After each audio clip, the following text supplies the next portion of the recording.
welcome everyone. I hope you're all ready for some Age of Sigmar.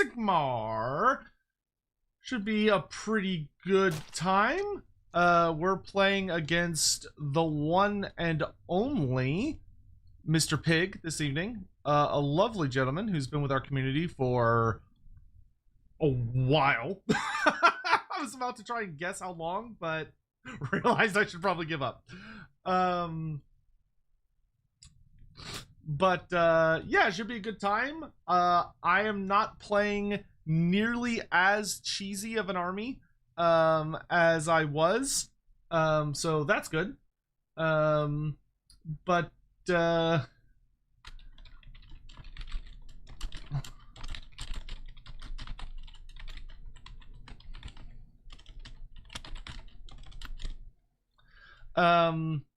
This is hard. My heart, I want to root for Sotek, but my heart belongs to Nurgle. You know, that's understandable. That's honestly a dilemma I feel myself deep down. But we are playing a brand new league today because we are playing at the Blighted Wilds. I said Blighted Lands in my tweet because I'm an idiot.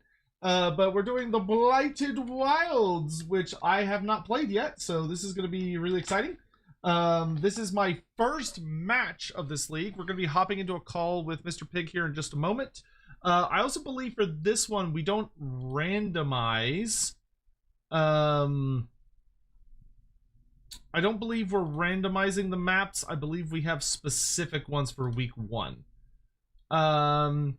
Yes. Okay, so... Okay, so get used to the flow of blighted waters at the beginning of your turn. Boon vitality in every movement phase. Purify the land in your every turn. This week, you'll be battling for either Sanitized, which will grant your army +1 to remediation rule. Oh, Thyria's Bounty is the name of the mission for this week. Okay, cool. But anyway, yeah, this should be fun. Let me ask Pig if he's already are you already hosting a match or a lobby? Let me ask if what he's kind of up to. Also, anyone that is in the Lorebeards stuff, if you want to pop into the voice chat with us, you can. All I ask is that, you know, you behave yourselves and allow the people playing to prioritize the yapping.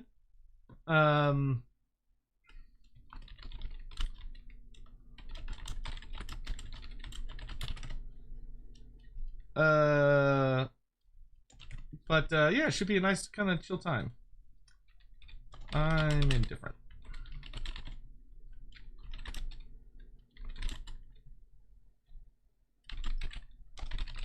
So the first thing we're gonna do is we're gonna find some music to listen to, because TTS is very quiet as of game, because I don't like the bass music they have.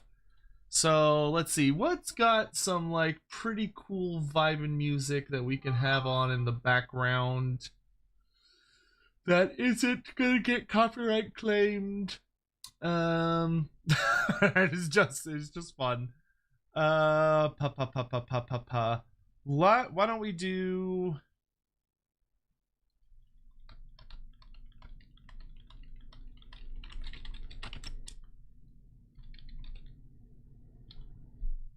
Let's see, Vermintide put out a lo-fi mix. Let's try listening to that.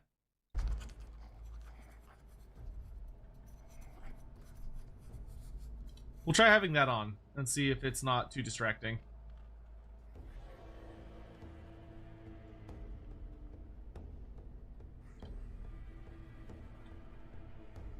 Cool. Then we're going to create a server. I'm gonna go ahead and switch over to where y'all can see the game.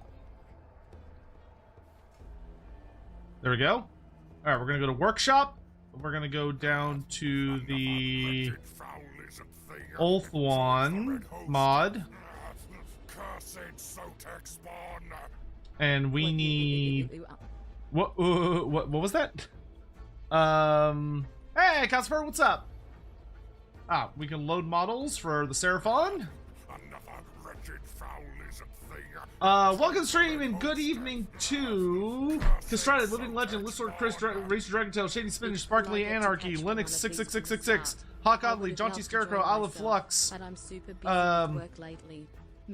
Chikimni 8637, Akshi, of course, Captain Piker, thank you so much for the 38 months, and Calcifer, thank you for the 38 months.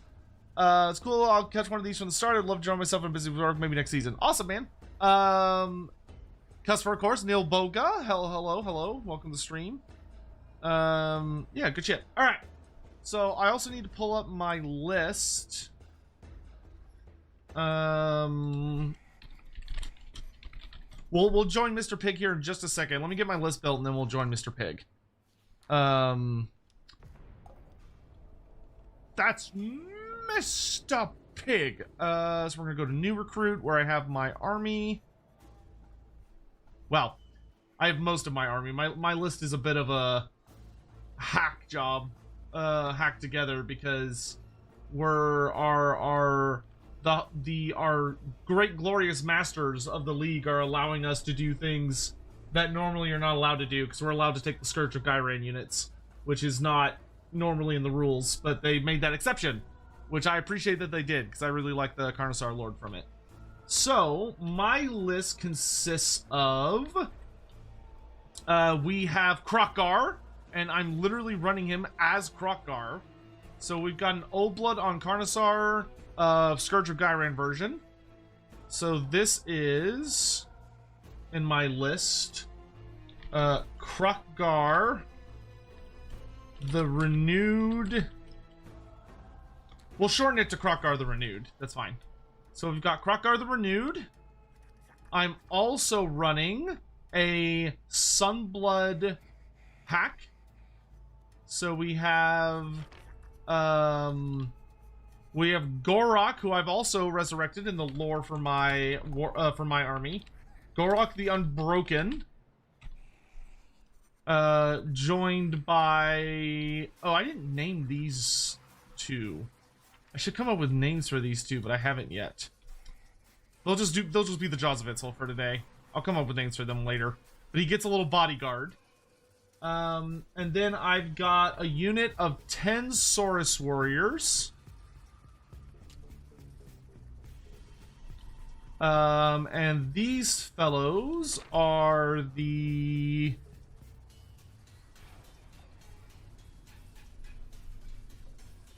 What are my thoughts on Saurus? I haven't played them in this edition yet, so I wouldn't say I have a ton of thoughts on them yet. They might be good, they might be trash. I've seen they've been showing up in some okay lists. It seems that the best lists right now, though, are going pretty heavy on, like, a mix of dinosaurs and I think either Raptidons or Agrodons. What the hell did I name these guys? I named them Cohort of the Jade Serpent. So we've got the Cohort of the Jade Serpent. And then we've got... what are the bodyguards unit-wise? They're Saurus, but they have the same stat line as the Sunblood. And then the last big thing I have is I have a unit of Agrodon Lancers.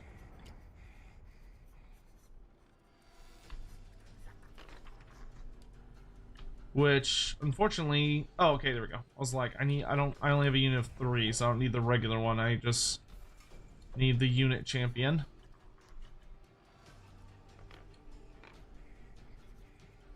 Yeah, Sunclaw Pack. Yeah, the unit is called a Sunclaw Pack. And these are the Fangs of Sotek.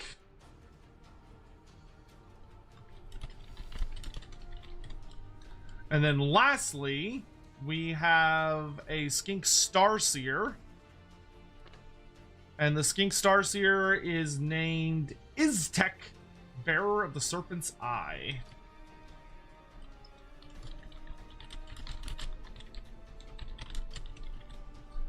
Alright, and that is my army for today. Oh, though I do have endless spells. Oh, I also need my Realm Shaper engine. So I got my Realm Shaper engine.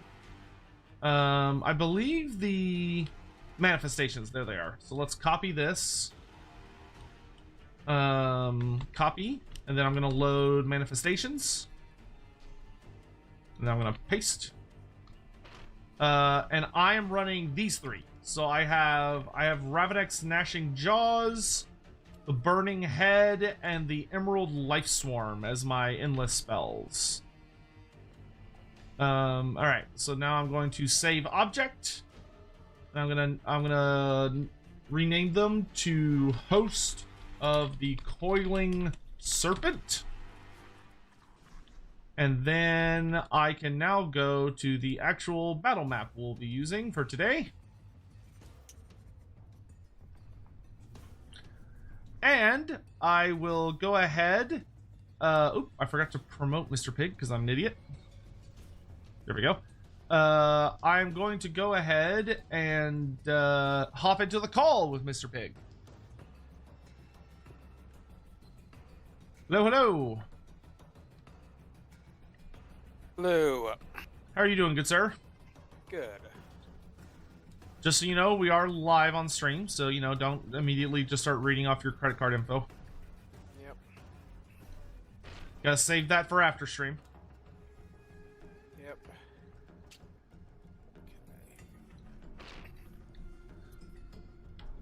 Oh, I should have asked, do you already have your army saved, or did we need to go to the... Okay, no, you got them saved. Cool. Fun stuff. Alright, let's get on a nice thematic looking map here. Let's see, is there any... I don't think there's any restrictions on terrain.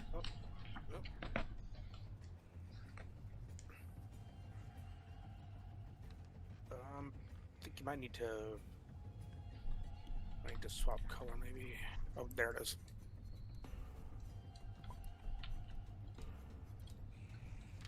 It'll be red. Yep. So if you just pick them all up and hit 1, they'll unseparate. Or 2, or whatever, 3 or 4 or 5.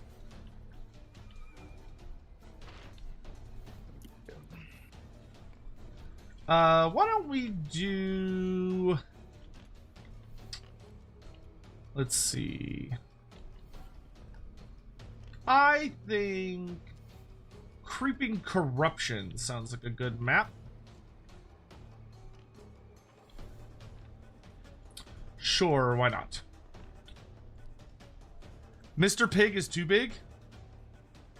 Oh, that is a very large pig, man. You're right. Hold on. I didn't know Mr. Pig even had a Fugi. There you go. I do. You are now more appropriately sized. You were taking a little bit much of the screen.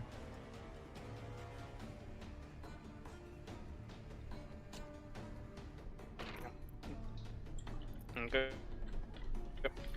Okay, I think that's just my Discord icon. I think so. It is indeed. It looks good. It looks good. Yep. Well, that's I think it's a piece of art or whatever. Like a hanging thing that Lady Turn made. So years cool. ago. So She's a very gifted artiste in many ways. yes. Yep. Remember that terrain setup is very different in Blind Wilds? Oh, is it? I think it's more meant like we would take turns doing it. I think, but Let's see. This is my first one. Setting up the battlefield. Do 8 terrain pieces.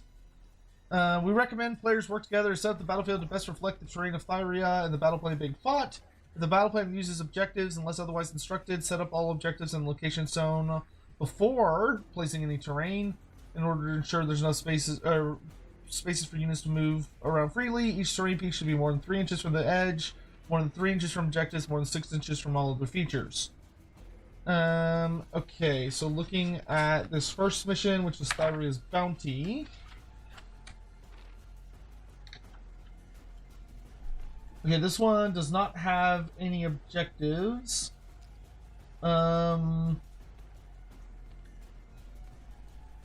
Let's see. Ingredient clusters are tokens, but that's after terrain.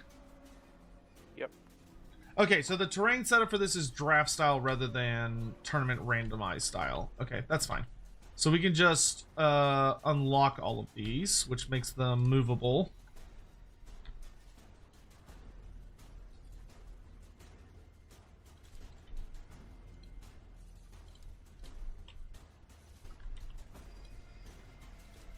Alright, and then gingerly remove them from the battlefield. We should get 4 pieces each, one of each type. Alright, and why don't we go ahead and roll off to see who places the first piece. I got a 6. You want a normal dice, or do you want a fancy faction dice? Ooh, I actually like this one a lot more.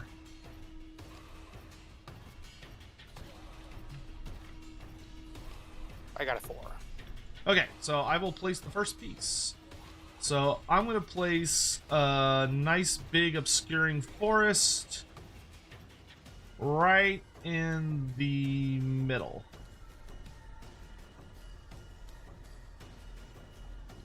And then I shall lock it down. So you can place a piece anywhere on the board as long as it's more than 3 inches from the edge and more than 6 inches from all other terrain features.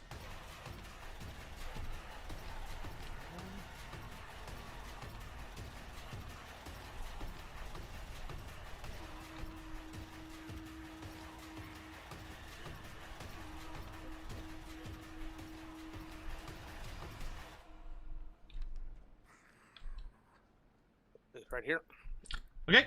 I think I will also do my obstacle next. And I'm going to create what looks like a pass just to make things extra spicy on this end.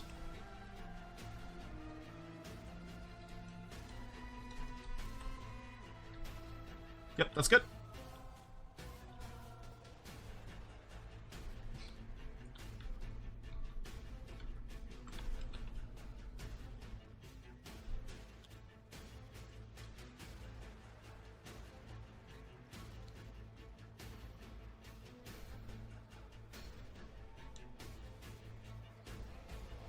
There.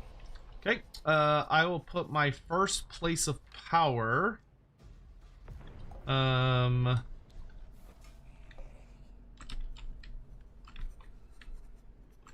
Right in the middle of all these other terrain pieces.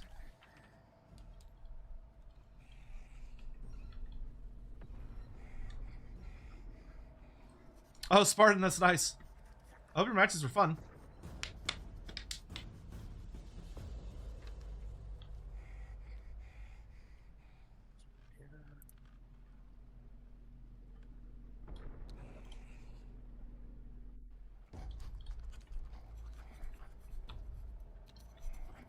All right, that is all terrain placed.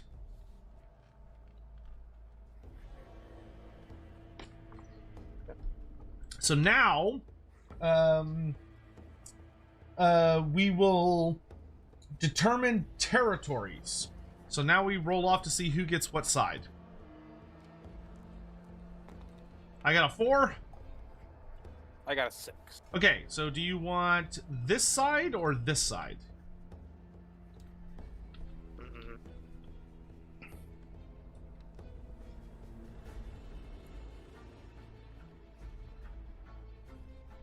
I think I will take.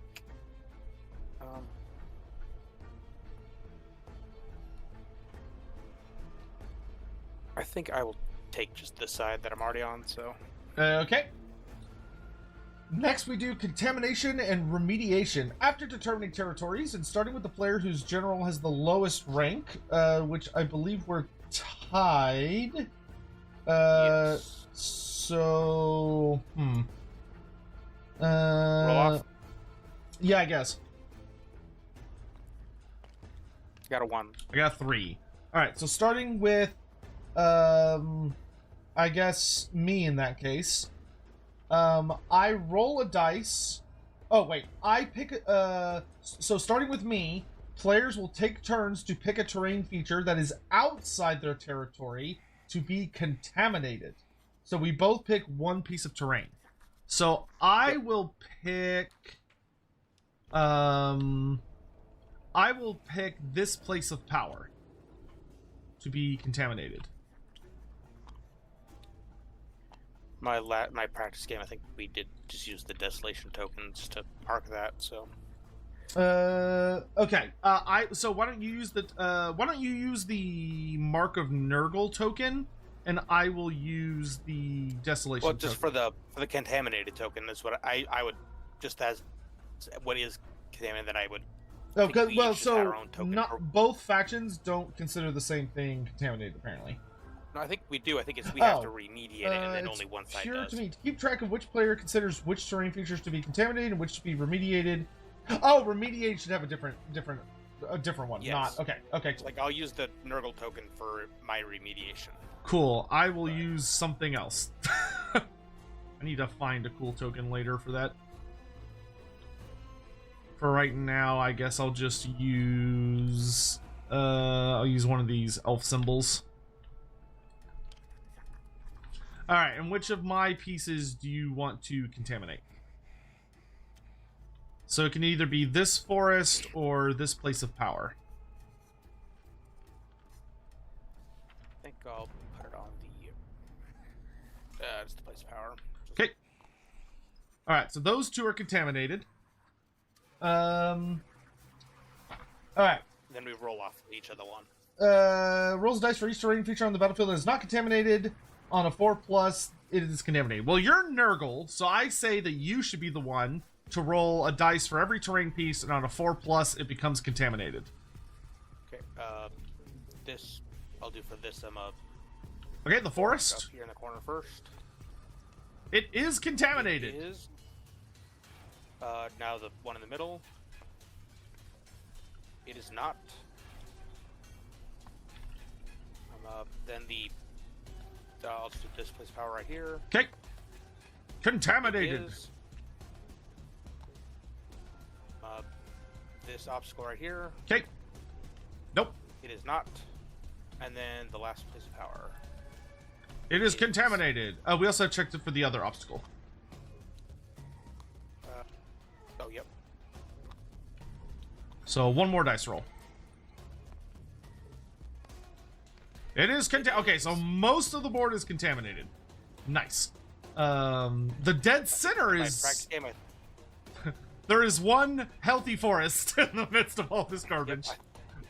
Yep, I think about my practice game, I think, it was the 2 forests were in the center, and everything else was around. Everything except for the 2 forests in the center got contaminated immediately. Thank you, Hawk. Hold on, let me adjust audio just a smidge.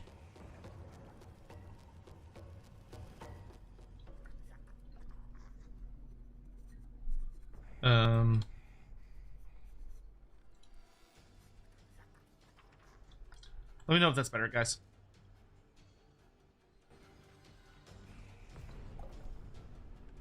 Mr. Big, try talking a little bit. Why don't you tell us about your army? How about that? Okay, that works. So I just have 1 unit of Rotmire Creed. Just they have a little no rend shooting attacks, a couple each, kind of whatever. Rot swords, which are basically just crit 2 hits. Chaos warriors with a 6 of Feel No Pain or ward save. Unit of 5 Putrid Blight Kings. 3 Sloven Knights. Which they have their ability is just in the fight phase. It's on a 3-up, but then if I give fights last to the unit they're in combat with, but if I have another unit in combat with it, it'd be on a 2-up because you get +1 of the roll. And then the Lord of Decay is an Anvil character. So he has the... Let me pull up my thing for him. So he moves 8 inches. I'm up 14 health. I'm up 4 up save, 6 up ward. I'm up. He has Priest 1. I'm up. He has a ranged attack that I'm up 18-inch range. 9 attacks, 4s, 1 red, 1 damage, but with crit mortals. The Rider has crit mortals and charge plus 1 damage with 5 attacks, 3s, 1 red, 2 damage. And Gross. then the Pox Maggoth is 5 attacks, 4s, 2s, 2 red, 3 damage, and then after 10 damage it goes down to 3 attacks. The artifact he has is just end of any turn, inflict 1 mortal damage to each visible enemy unit within 6 inches. The trait is what makes him a priest. The origin he has is just a -1 rend when he's being shot. Up then his flaw is a -1 to his run and charge rolls. Okay. One of his traits is so at the end of any turn, pick D3 enemy units in combat with him, and then on a D6 for each. On a 4-up, they become diseased, so just extra disease. I'm able to give it out. He has Thrice Plus, which just means end of any turn, he heals 3. Just 3 flat. His rampage is just target non-monster enemy. Roll a dice for each bottle, and 5 up is immortal. And then his the path for the first one is just I think it's -1 to be hit in combat by non-hero units. That's what it is. So, and then the prayers that he has access to are just the base Nurgle ones, but one of the main ones is the Gift of Disease, which is on a 3-up. Until the start of my next turn, subtract 1 from wound rolls for attacks made by enemy units while they're in combat with the chanter. So, if it's not a hero, they're -1. They'd be -1 to hit and -1 to wound. Gross. Okay. While they're in combat with. And then he has on a 4-up. One of the prayers is -2 from charge rolls for a target.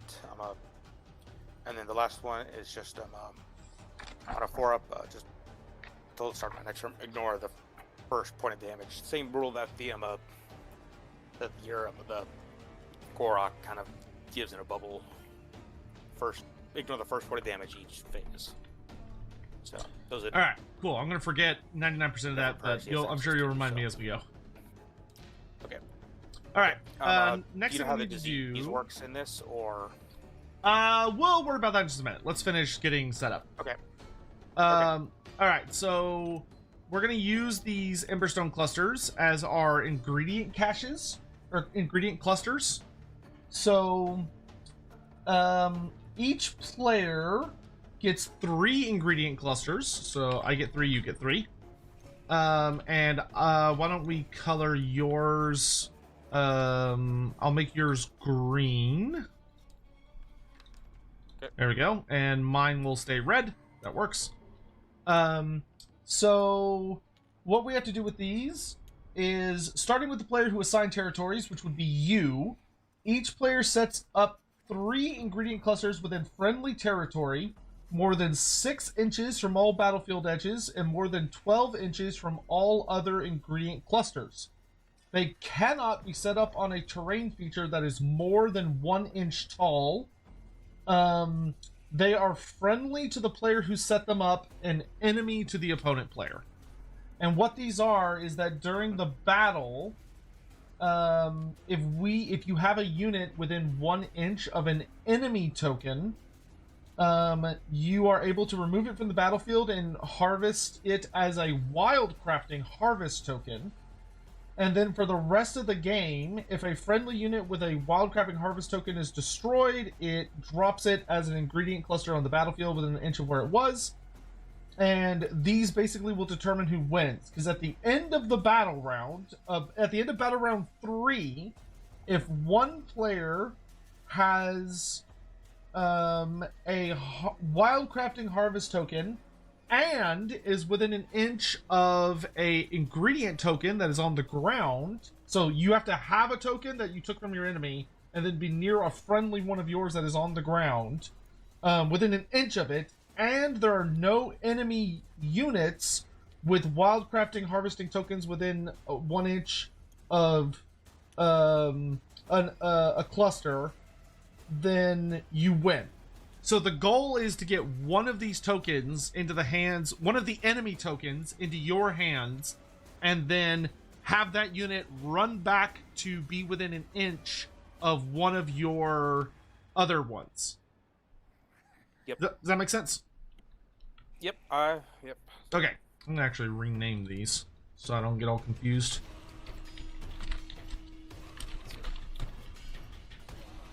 I think I spelled that wrong. Yes, I did. Alright, so I'm going to set one up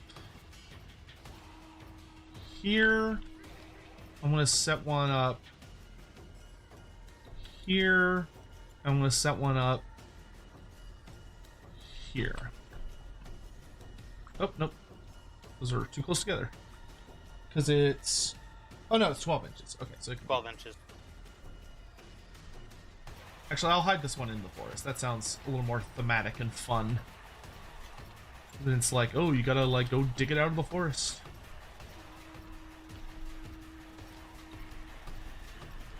Alright. Alright, and then we can go ahead and lock those down, and they will then be unlocked once the opponent gets close enough to them to grab it. Alright. From there, we then begin deployment. I will deploy first, or no, you deploy first because you pick sides. So how many drops do you have? 1. Okay. Ooh, he's a 1-drop. Spooky. We need terrain first. Oh yes, terrain first. You are correct. So I think it's mainly just because I don't have any really. I just have the 1 hero. So yeah, that's fine. So go ahead and deploy your Feculent Narwhal. And I'm gonna look up what Feculent Narwhals do this edition. Let's see, Blighted Regrowth. It basically moves 3. It can move 3 inches, but it can't hurt. And then it gives a bubble of 5 up ward save to my units. Basically, they move now. Oh my god. They can move up to 3 inches. Yeah. And they have a 5 up, 5 up. So, and they have a little attack, melee attack, but not much. Ooh, okay. So they have a give demons extra rallies, but I don't have any. So, but. Okay, yep, so that you got... And then on a map with the objectives, I'd be able to bring it back in my hero phase if you ever destroyed it, but this one doesn't have objectives, so I can't do that. Okay, alright, so blowing that up would probably be smart at some point. Yes. Any movement phase, Tendrils of Corruption. For the rest of this phase, this terrain feature has moved to 3, it can immediately move 3 inches, it cannot move through or into the combat range, and it cannot end the move on an objective or another terrain feature. However, it cannot run, retreat, or charge. Interesting. Okay. What a weird. I mean, it's Nurgle. It has all the. It's Nurgle. Makes sense. It can be slowly creeping. So. Yes. All right. I've got my stupid fucking PDFs because there's no actual Seraphon book at the moment. So yes, the Ziggurat, or the Realm Shaper engine. If I can find the page, there it is. Realm Shaper engine. So I believe it deploys like normal, counts as cover and unstable. Let's see, what does this puppy do? Adds 1 to hit rolls for source and croc scores if they're close by. Okay, so I actually want this thing to be pretty aggressive. So we're gonna drop this big bitch. I think, let's see how for deployed terrain rules, how I think it has to be more than 9 inches from the enemy deployment. Is that correct? case I need to be if that's the case I need to be a little bit farther back. Yeah, I think normal deployment, yes. Yeah, let me double check the faction. I'm still For weirds faction me. terrain, I'm not sure. Yeah, it always weirds me out that faction terrain has like a universal deployment rule instead of it being on the sheet. Yeah. I know units for the units, it's 9 inches away, but for the terrain, I can't remember for sure. Let's see, terrain.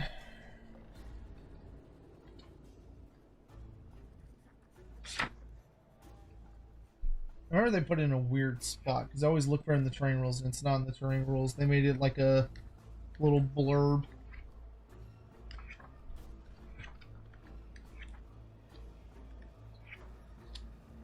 Deploy faction terrain.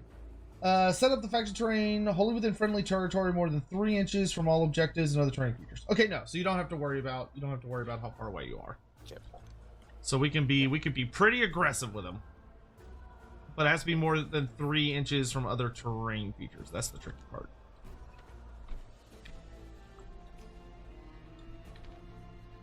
Okay, good on this side.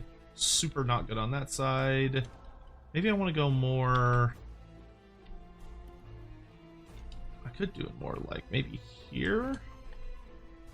But, nope, well, too close to that.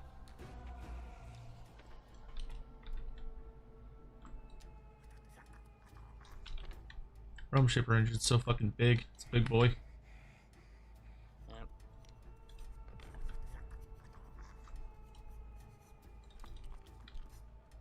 Okay, that's 3.2.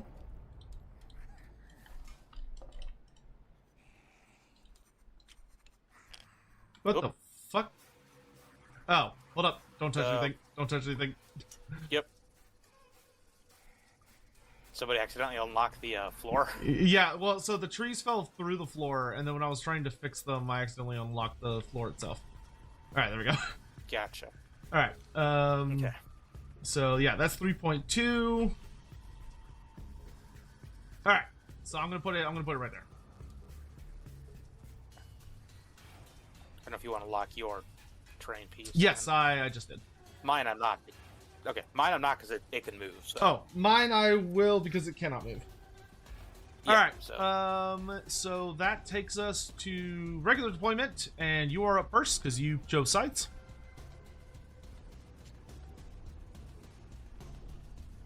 Rope Shaper engine is like, what, 6 inches squared? I think so. Yes, it is a 6-inch square. Yep. I think it's the second or third largest terrain piece. I know the Ideneth have a bigger one, but it comes in 2 pieces. Are you running no manifestations at all? I have a priest. I don't have any wizards, so right now, so I can't. Gotcha. I have them, but I didn't bring them because I can't do anything with them. Yeah, no way to unleash it. Yeah. Oh yeah, the OBR one is fucking saved, huge. Yeah. This is a 1K game because it's the start of a new Path to Glory League.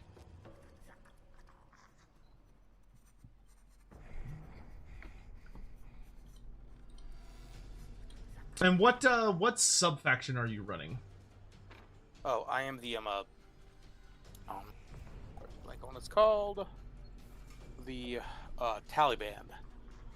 Basically just means during the deployment phase, I'll be able to. Yes, that's because you need to do this before you do that. I will be able to pick one of your units to potentially infect before the game even starts. But I rolled 2d3 against its health characteristic. All right, if you get a 6 or 2d3 equal it, or exceed it. So if it's like if I wanted to do it on Gorak or Krakar, I would need a 6. But like Gorak is what, like a 3 health characteristic. Yes. So I would need a 3 on 2d3 basically for them, or okay. I would guarantee get it on the Saurus or something like that. But yes, but because and then you are not allowed to you are not allowed to use an ability or target them with an ability that would heal or return models, because that's what gets rid of disease. So guaranteed first turn they stay diseased. After that, or or battle round, I think it might be. Yeah, so it's the first battle round. Yes. Yes, they stay diseased for sure, but so that gives it a chance to spread from there potentially, or at least deal some damage. But yeah. So. Each time they're picked to be the effect of a spread effect, inflict D3 mortals on each other enemy unit within its combat range. Oh, okay, so I do not want my units to be super close to each other. At least not right away. Well, no, so... yes. Yep. So, well, because also the, so the way the disease spreads is, either for the... I can pick one, it's just, well, so there's a couple different ways, but, my hero has the pick D3 targets on a 3-up, whatever.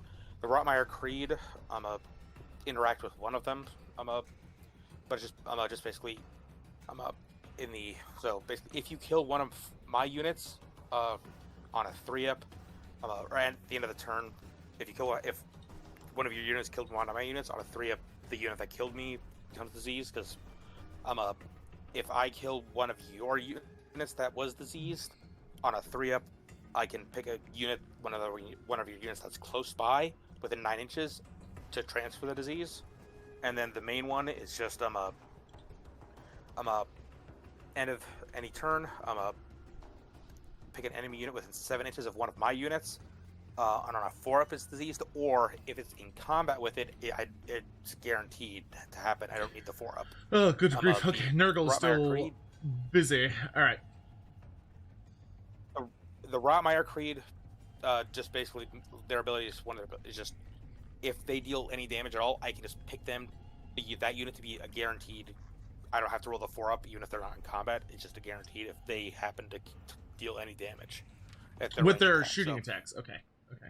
Yes, with their shooting, yep. So, and then, end of any turn, all the diseased units take D3 mortal wounds. So, it's just, a lot of that is just ways that it can spread, but it's, once it's diseased, it's not that complicated.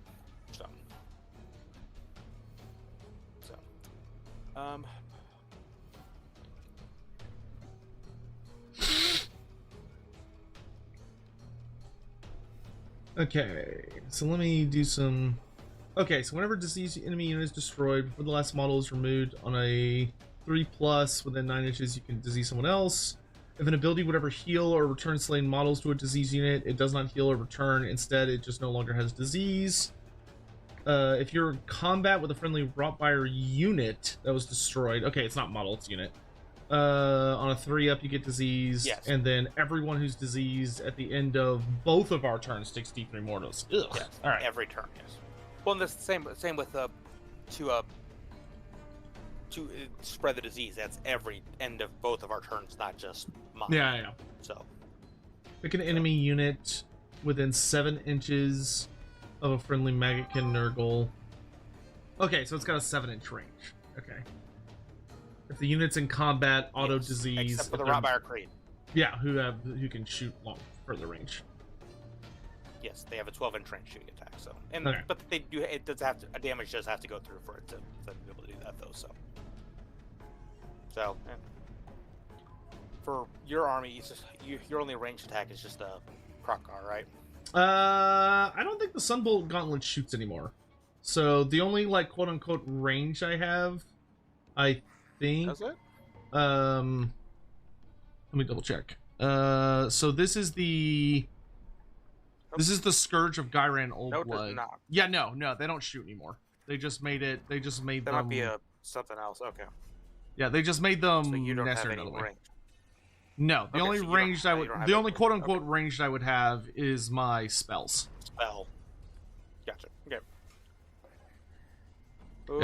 Yeah, because the Astrolith Bearer or the Starseer, he just has melee attacks and then he can cast spells. Okay. I think that is it for me then. So. Okay, and yeah, I'm just reading over your War Scrolls because I have an easier time remembering if I read it myself. Okay, Slaven Knights, pretty nasty. Pick an enemy unit, add 1 to the roll if they're in combat range with any other units. On a 3-up, get strike last. Gross. Okay. Oof, 4 health each. Oof. Okay. Yep. Interesting. Okay, so Nurgle, you got good mortal wound damage at end of every turn, but your combat stats aren't like crazy. I mean, Lord of Decay, yeah. And the Broadswords are they have a 2 attacks each, 3 beast 3s, 1 rend 1 damage, but it's crit 2 hits. And then Putrid Blight Kings. They have anti-wizard and anti-priest. That's very funny. Yes. And then their ability is basically just if they ever get within 12 inches of the Sking Priest or whatever, I can pick them and basically on a roll of dice, just if I exceed your if I get a 3 up because it exceeds the power level, until my next turn. If you get double 1s, double 2s, or double 3s, it's a miscast instead of just double 1s. Oh, that's fun. Okay, that's cute. And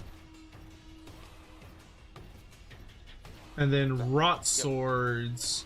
Pick an enemy unit that charged this turn and is in combat with this unit on a 3-up. You cannot use commands. Ooh. And they get a ton of attacks. Okay. Yes. I don't even have the character that can give them an extra attack and +1 to wound. Okay, so the rest of your troops don't have any crazy crit stuff. No. I mean, Rotmire Creed range is crit auto wound.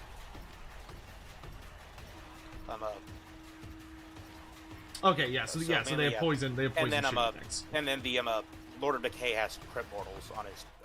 Right. Yeah. So the custom character is gonna be pretty nasty. Yes. Yes. All right. So on the charge, yes, crit 3 damage. Okay, so run me one more time. Run me through his gimmicks. End of every single turn, he will heal 3. Okay. He has. There it is. Okay. How much total health does he have? 14. Oof. Okay. With the 4-up save, 6-up ward. End of every turn, every visible enemy unit within 6 inches of him takes 1 mortal damage. Okay. End of every turn, I get to potentially give extra disease out around him. That units that are within combat with him, extra ones. His rampage just 5-up mortals for every model in the unit against non-monsters. I'm a -1 to be hit by non-hero characters, basically in combat. And then the prayer, which on a 3+ is -1 to wound for enemies that are in combat with him. That not necessarily target him, but just while they are in combat with him, they just get -1. Yeah, within 3 inches. Okay. Yes. And he has a shooting and melee attack, correct? Yes. His shooting attack is 18-inch range, 9 attacks, 4s, 1 rend 1 damage with crit mortals.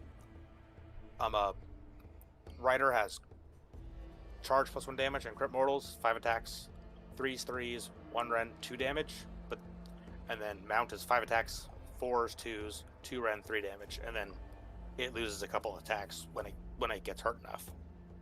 Woof. So. Okay. All right. Well, I have 2 drops, but since you've already finished deploying, I'll go ahead and just start throwing people down. So we've got Crockgar the Renewed. Let's put him.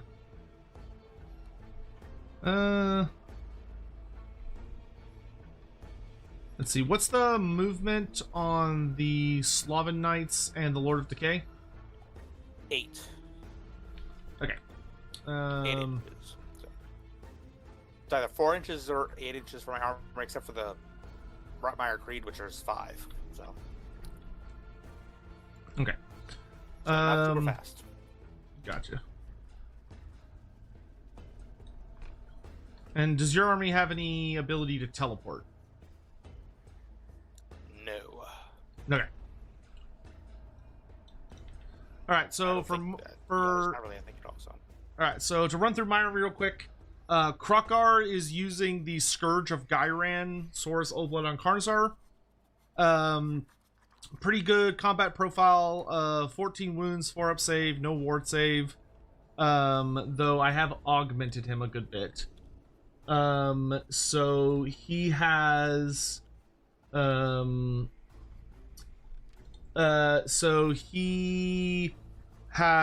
passive called Alpha Predator, which makes it where the Agrodon Lancers do not lose rage tokens so long as they're wholly within 12 inches of him, which normally they would. He has a rule called Frenzied by Blood, where if he's within 6 inches of a damaged enemy unit, so a unit that's taken any damage, or he's within 6 inches of a unit that's had any models killed that turn, the Carnosaur's damage characteristic goes up for his massive jaws. It's actually all his companion weapons, so it's massive jaws and forelimbs. So the Sunstone Spear and Sunbolt Gauntlet is 6 attacks at 3/3, rend 1, damage 2. The Carnosaur Massive Jaws is 3 attacks, 4s, 2s, 2 rend 4 damage. And if something is wounded or is killed that turn within 6 inches of them, it goes up to 5 damage. And then the Clawed Forelimbs is 5 attacks, 4s, 2s, 1 rend, 3 damage, and that would go up to 4 damage. If he takes 10 or more damage, he loses an attack on his jaws.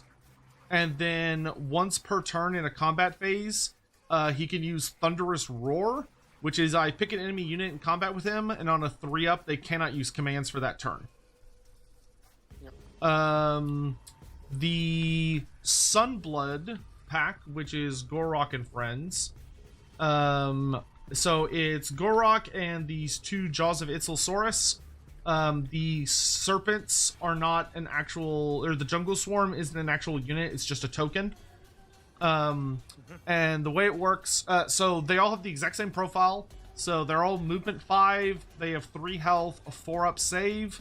They have 3 attacks each at 3s to hit, 3s to wound, 1 rend, damage 2. They have 2 passives. One is they have Scaled Protectors, so all the models in this unit ignore all modifiers to save rolls, so they cannot get plus or minus to their saves, so they're ethereal essentially.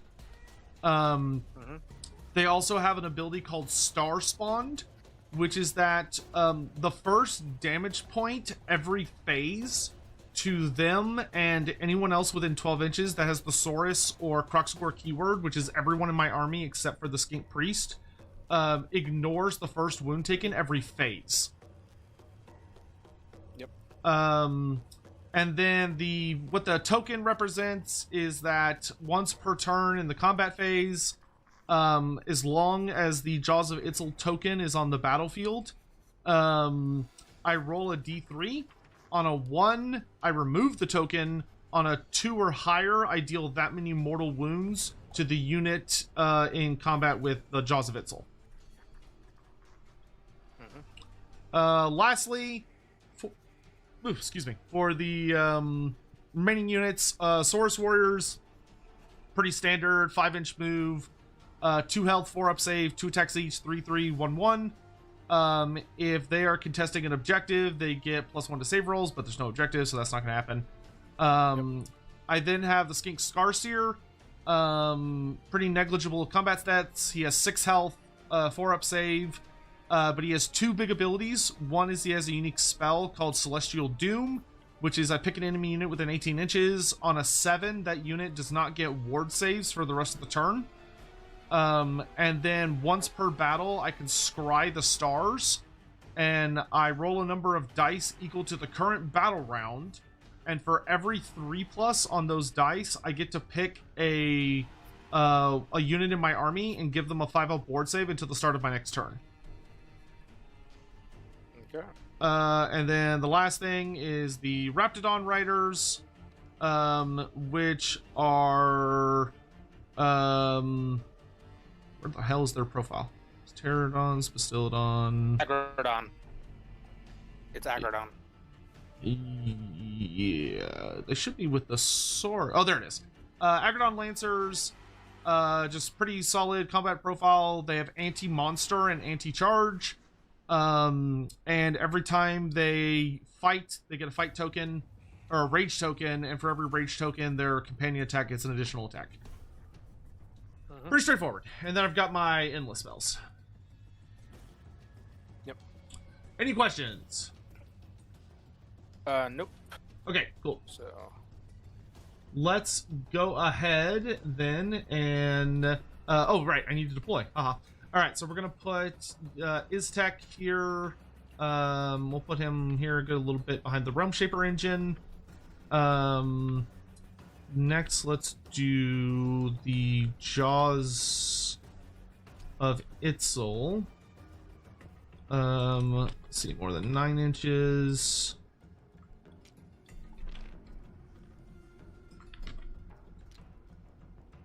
So let's have them there. I'm gonna put my Saurus warriors.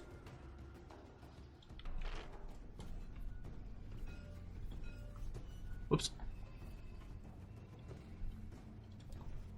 Oh, I forgot to say my General Krokar's items. For Krokar's gimmicks, he has a Berserker, which makes it that's his path ability, where he can reroll a charge every turn, or he can reroll any charge roll. Then he has Incandescent Retrices, which is any hero phase he heals D3 wounds. And he also has Beastmaster as his general ability, which is that he gives plus 2 inches to the movement characteristic of all Seraphon cavalry and monsters that start the turn within 12 inches of him. Yep. Which is only him and the Aggrodon Lancers. Yep.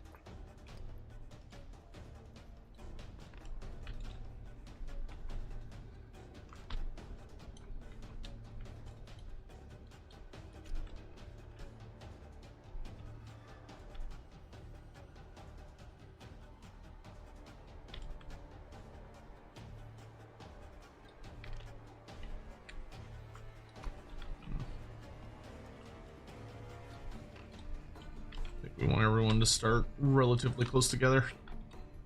I think the only other thing I needed to... Let me remind myself what the gimmick is with the terrain here. Start of every turn, we roll a dice or randomly pick a corrupted terrain or whatever it's and then it's let me pull up exactly. It is not that one. It's nope. Oh, it gives you strike last on a 2-up or D3 mortals on a 1 mortal wound on a 1. Yes. And then at the end of any turn, you can purify land. Okay, so I'm gonna on a 3-up. On a 3-up, the unit within 3 just purifies it. Yep. Okay, I'm gonna. And then I think the way we think that if at least what we my understanding of what we did when they did the practice game was that, so like let's say I purified this place of power right here. If I then rolled, I think we had just a counter for each contaminated one, but if I randomly chose this place of power, but I had already remediated it, it is not considered the contaminated for me, so we would re-roll it, even though it's contaminated for you. But I think that's the way I played it in the practice game. But let me look here. Randomly pick a. Either way, I'll pull up. Randomly pick a contaminated terrain feature. That terrain feature has been remediated by your opponent's army. Pick each friendly unit within 3 inches to be the targets. Otherwise, pick every. Yeah. So. But if you were, it's not considered Yeah, that's correct. Contaminated for you. Yeah, that would appear to So- be the correct reading. So I'm just gonna put a counter on each one, so then we can roll a dice for, I think, because there's how many do we have? 1, 2, 3, 4, 5, 6 total. Yep. So we get to roll a dice. And just Okay. roll a Let me D6 finish finagling my deployment, because actually, I guess I'll- it doesn't really matter if my source gets strike last the first turn. Like, who the fuck cares? I'll just. Yep, so so 1, 2, 3.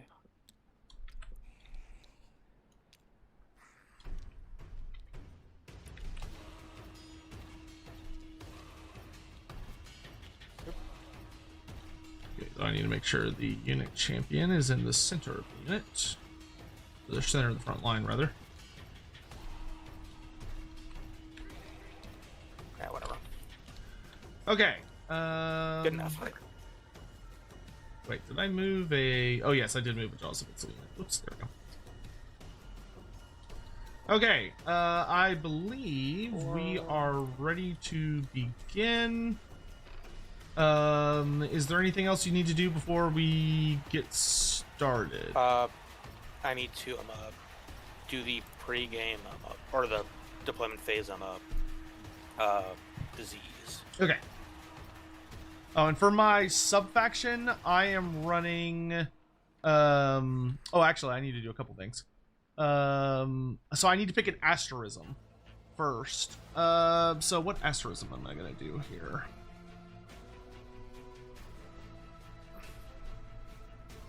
Oh.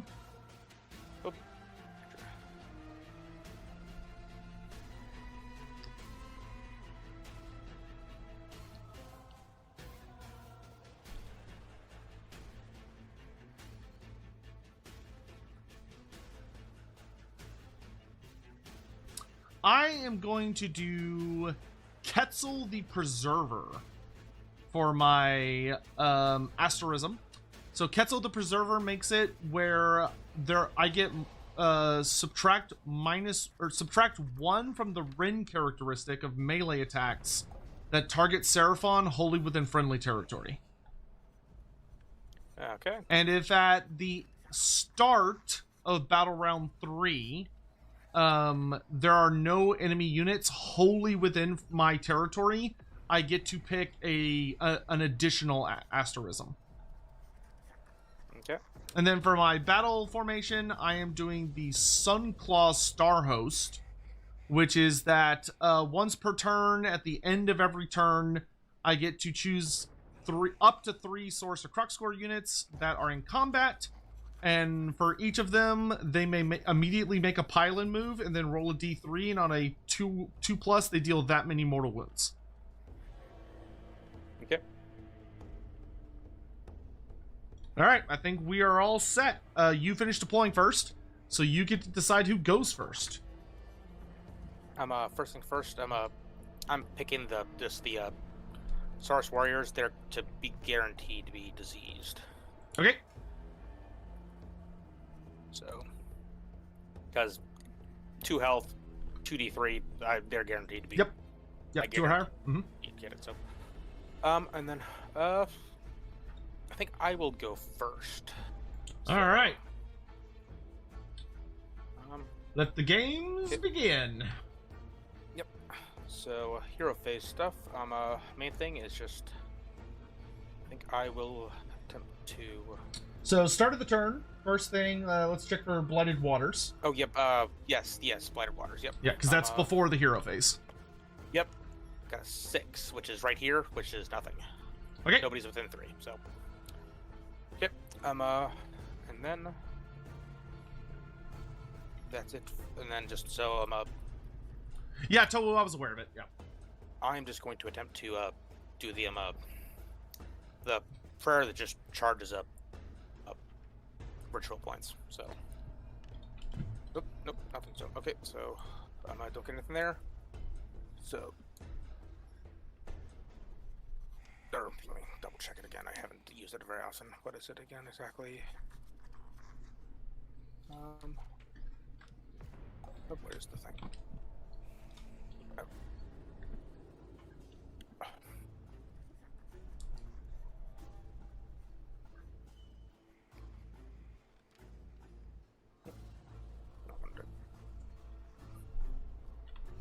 Not wanting to go over for me, but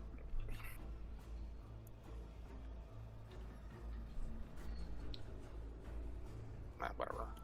Oh, that's annoying. No, I'll just look at the back. Nope, doesn't matter. Same thing. Okay, whatever. So. No, I have to date in the meta? No. Oh, I've played very little 4th edition. Let me scroll, but whatever. Oh, there we go. I can see that.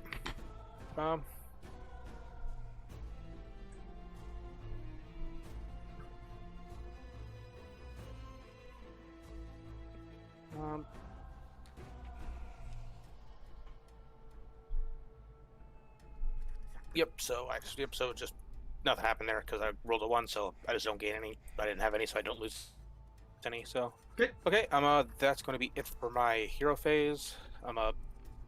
Movement phase. I'm going to have the Rot Swords run.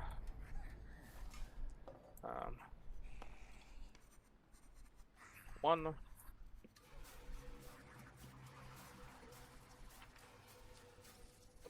That's okay.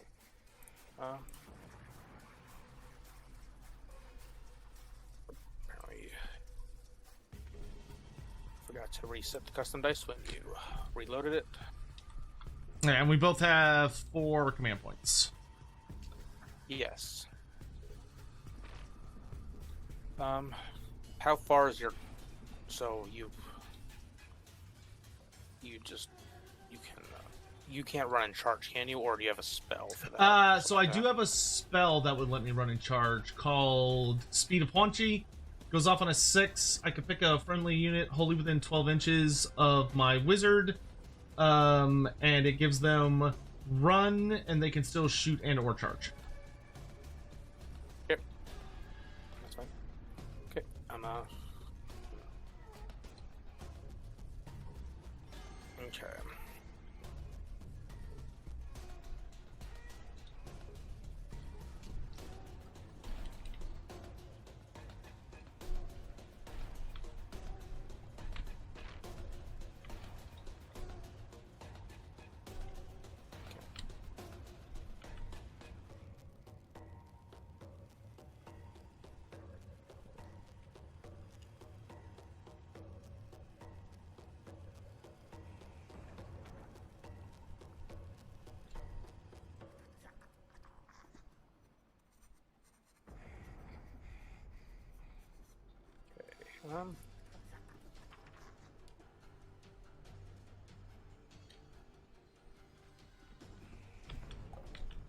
How does Seraphon play Monster Mash with Magic? The Monster Mash isn't considered as competitive right now. I think the meta is currently more favorable towards larger groups of elite cavalry, usually supported by a Slaawn, the Scourge of Gyran, Old Blood, or Lord Croak. Lord Croak is still that's really mainly strong. Just gonna be it for me. I think I'm gonna be fairly cagey this round. I was hoping to get probably should have just auto moved 6, or auto ran 6, but get the Rot Swords up a bit more. But All right, is that the end of your movement phase? Yes. All right, I am going to use a command point to redeploy my cohort of the Jade Serpent. Yep. 3 inches, perfect.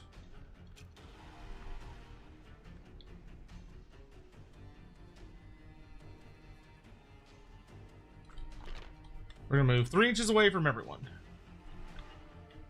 You are still slightly within range of the jaws. Nah, that's fine, we'll survive. Okay. No. I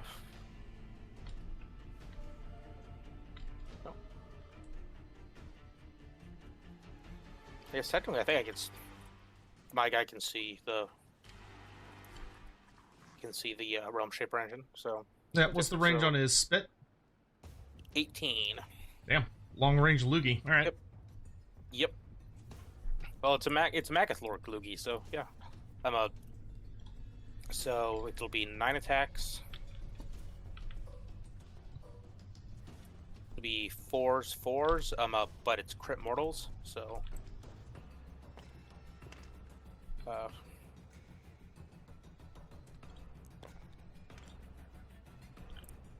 1 at 1 rend. Okay, it's got a 4-up save normally, so it's going to go to a 5-up.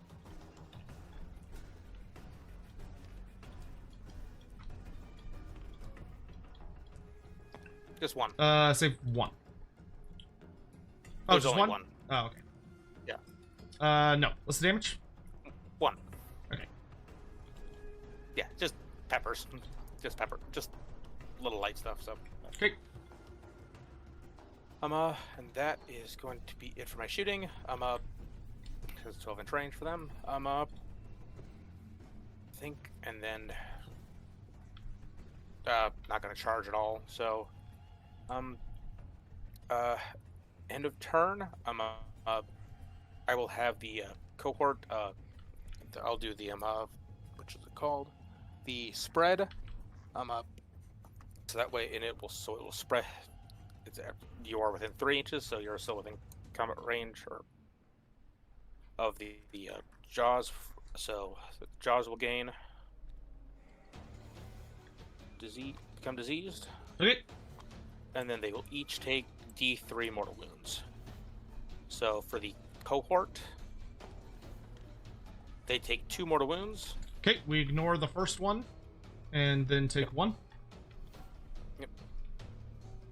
And then for the jaws, you just the one which you then ignore. So. Yep. Okay. Yep. So. Oh, and then you would have from the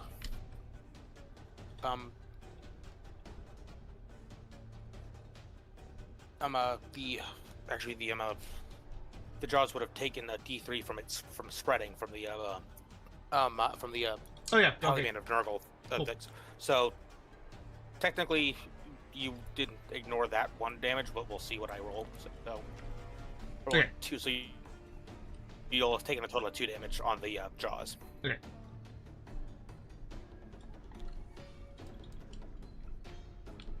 So.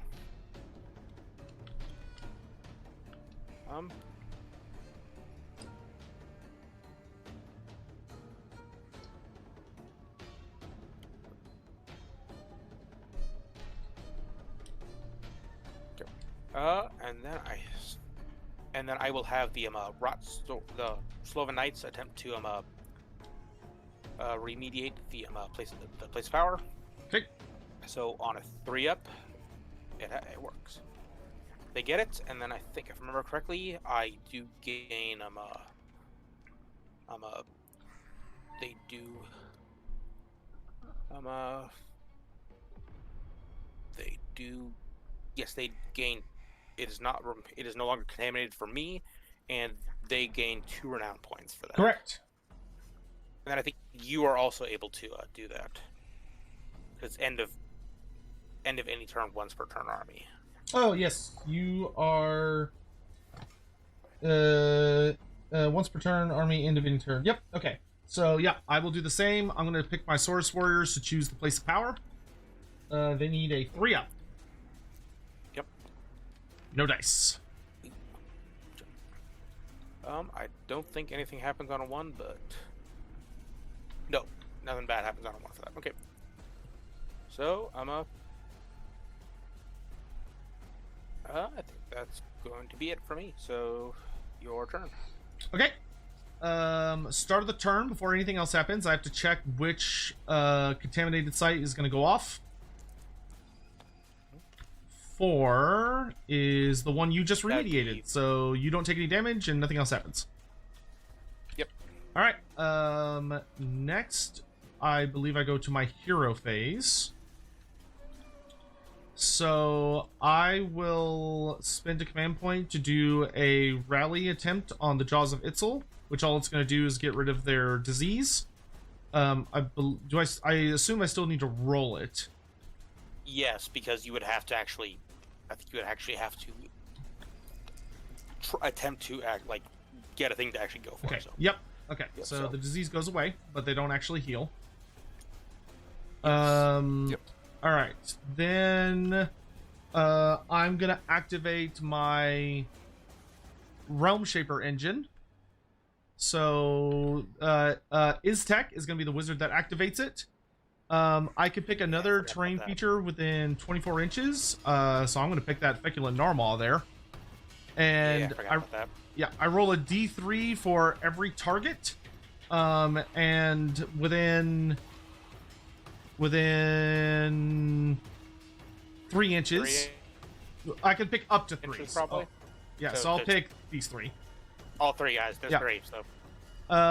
And then they will take I roll a d3 for every target. On a 2-up you take that many mortal wounds, and then at the end, if the terrain feature has health like the Feculent Narwhal does, I roll for it as well. Yep. So I'll start with the Rotmire Creed. Yes. Nothing. Then the Lord of Decay. 2 mortal wounds. Okay, I'm 6 up board. Nope, so... And then the Putrid Blight Kings. 3 mortal wounds.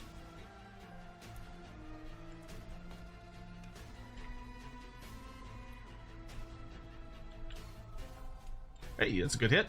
And then the Feculent Narwhal itself. 3 mortal wounds.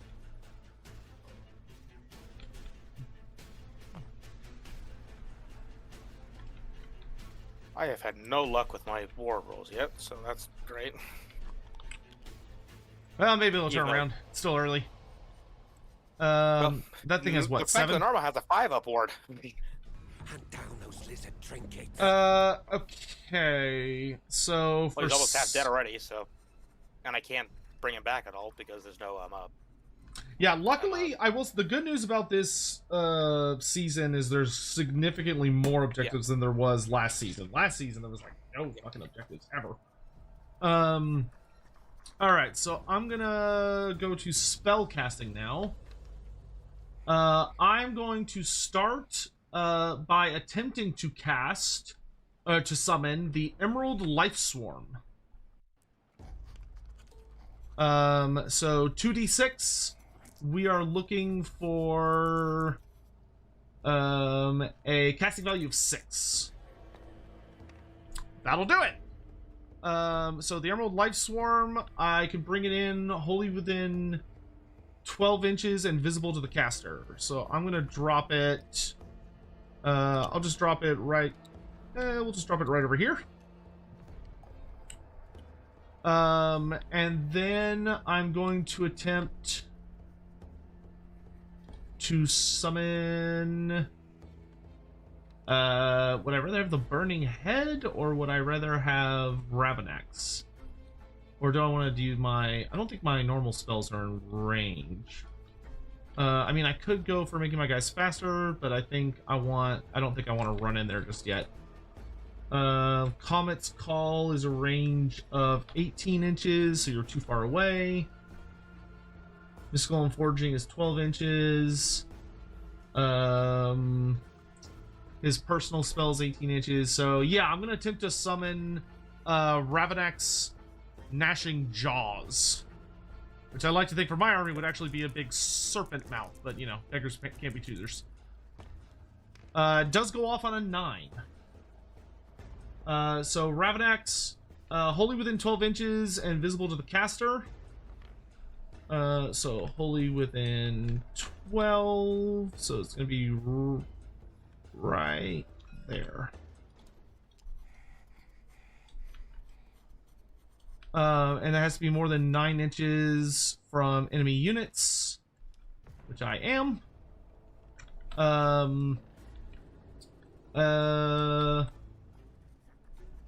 And I believe that is it for the hero phase. I'm going to attempt to do the same thing where I gain ritual points. So. Okay. So. Hey, there you go. Okay. That costs you a command point, right? Yes, I already did. So Okay. did that. So. Okay. Then for the movement phase, I don't believe any of my manifestations can move during the phase that were summoned. So I think I'm also going to be a little cautious. What's the movement on the Sloven Knights? You said 8 inches? Yes.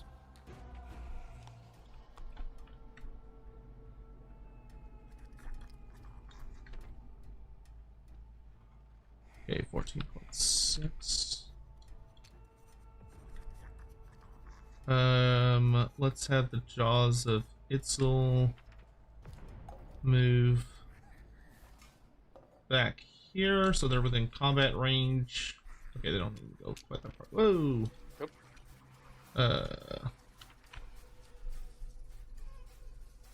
God damn it. No, we're behaving so well earlier. Yeah, that's fine. And then the we're gonna move the cohort of the Jade Serpent just a little bit further to the side so that I don't have to worry about them diseasing everybody else. And then the Agrodons have a movement of 10 normally, but because they're close to Krokgar, they can move up to 14. So they should be... Just gotta make sure they stay out of 3. They move 10 normally? Yeah, so they can move up to 12 when he's holding Okay. in 12. We're gonna move them up next to Big Daddy. Make sure they're out of 3 of the Saurus. Good, good, good. I'm gonna move Ixtech 5 inches this way. Because I don't want him getting sniped. And then I believe that is it for the movement phase. So during the movement phase, I'm going to activate Bounteous Healing from my Emerald Life Swarm, and they will heal 3 on Gorok, so he goes back to full health. Okay.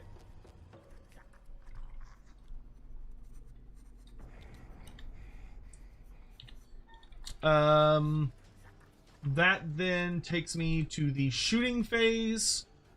I don't have any shooting. So then we're on to the charge phase. The only charge I'm going to try and declare is Ravenous Gnashing Jaws. Do the... Could I theoretically do the... The what? The Oh, the counter fire? covering fire? Yeah. Yeah, sure. Yeah. What would you like to cover fire with? Lord K is gonna try to shoot the Realm Shaper engine again. So. Okay. You know that thing has like 14 wounds, right? Or 15 wounds.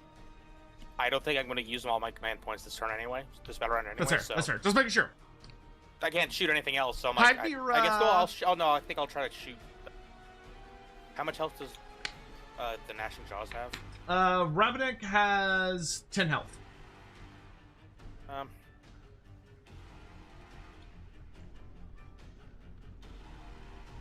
Oh yeah, I think you'd have to shoot Ravenous because he's the closest target. Yes, I would. Yeah, because it's the closest. Yep. So okay. So yeah, I'll still do it anyway. But okay. So 9 attacks. There we go. That's better. 3 crit mortals. What you doing, Vera? So, and then 1 at 1 red. Okay, so 3 crit mortals is gonna. Ravenous has a 6 upward save. Saves 2 of them. So it takes upward saves are working. Yeah, takes and then rend 1. You said on the regular. Yes. Okay, so that just goes straight through. Okay, so it takes 2 wounds. Okay. Yeah. All right. Not bad. So charge phase. Ravenous is gonna try and charge. And yep, it just has a pretty straightforward thing. So going for high roll at 8. That'll get me to the terrain at least. Yep. So it's just gonna slam into the tree. All right, and that takes us to the combat phase. Oh, sorry, no, in the charge phase, I can pick an enemy within 1 inch, so I'm going to choose the Feculent Gnarlmaw. Since I charged, I roll 10 dice, and for every 5+, I deal 1 mortal wound. Okay. 1.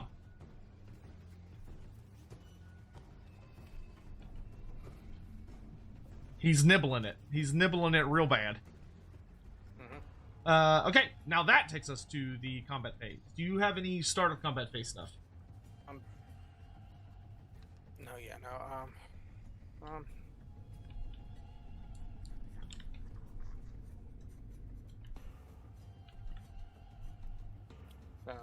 What was the? I guess before we go, what's the Ravnex? He has 10 attacks, 4s to hit, 2s to wound, 1 rend, 1 damage, but he has charge plus 1 damage, so he has 2 damage this turn. Okay. Okay, I'm not gonna. I was thinking if I wanted to counter charge or not, but I don't think I'm going to then. So okay. All right. So I don't got anything then. So for start of combat. So yeah, I think part of me wants to just leave the Gnarlmaw alive so that I can snipe it again with the Realm Shaper engine. But I also feel like it would be better not to do that, because that would let Ravnex be more annoying if I pop the tree and just let him sit just outside combat range. Yeah, so let's... He's gonna pile in like this, just to be annoying. And then he is going to try and snack on that tree. So he gets 10 attacks. I can't use commands on him because it's not an actual unit. So he needs 4s to hit. Miss and miss. And then he needs 2s to wound. So 5 wounds at -1 rend.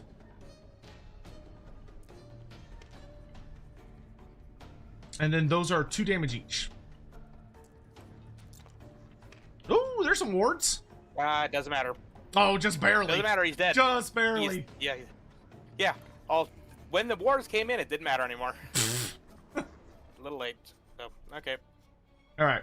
So, that he's is gone for the rest of the game. So that is the end of combat. So end of turn. You get your disease stuff. I will say on a 4-up. Let me check. You can't disease manifestations or terrain. Correct. Yes. Okay. Yep. Okay. So. Yep. I forgot about the yep. So. Okay. So. Just. You're outside of 3, so just it'll just be D3 damage to the cohort. Okay. Or yep. Oof. 3 damage. All right. So I ignore 1, so that will kill Saurus. Actually, you know what? Let's take off. Is it wholly within 12? Oh yeah, you're right. So yeah, no, that will kill 2 Saurus. So let's pull off both of these lads.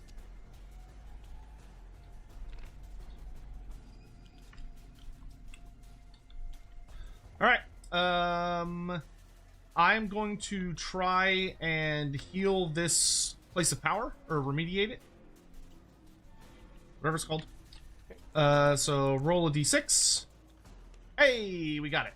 So we will put the Rotmire Creed is just barely within 3 inches of the this plate's power, so they will attempt to do the same. I get it. So as well. So.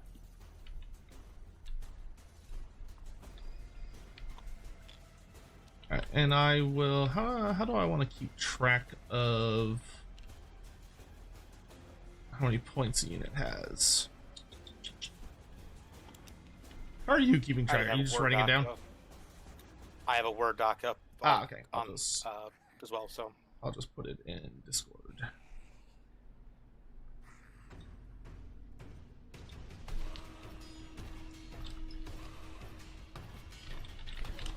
Oh, I'm at the end of the fight phase. The Dashing Jaws would have taken 1 damage for being visible within 6 inches of the. Sure. Lord So Decay, it's one so. mortal. Yep. Okay. All right. So that takes us to the end of battle round 1. So we now go to battle round 2. We do our roll off. I got a 2. 5. All right, so it is your choice. I think I'm ready to go first, just to keep start going, just because you'll just gonna start hammering me at this point. So Okay. probably so, especially with the jaws right there. So okay. So Biofoot, you're here. Biofoot, are we using okay. the roll General's Handbook for the, rules about one of the waters. factions being able to reroll? What's it 5, called? The which is this thing, but I don't. Have I anybody assume we're within using 3 inches General of it at Handbook the time, rules. so nothing happens. Okay. Then but I will have the regimented forces. Lord Decay is going to just. Are we using the regimented forces rule? So that if you have more regiments than he's your going to opponent, attempt you to get beat him up. 1 reroll. You You get one priority reroll per game. pray for the -1 to wound aura. That's going to go off on a 10 because of the way because I banked 5 from the Okay. previous. So that technically gets the bonus, but that doesn't do anything at this point because it's basically if he was in combat with anybody, they would become diseased right now. But that's all. So nothing. Oh, he would have healed 3 at the end of the last turn. So Yeah, go ahead and do that. Yep. So okay. He's going to. So he is currently. Oh, is Aleph in chat?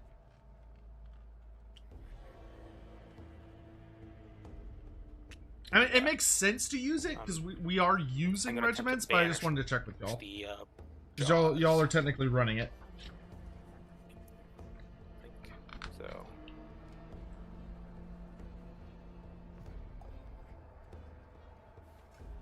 Yes. Okay. So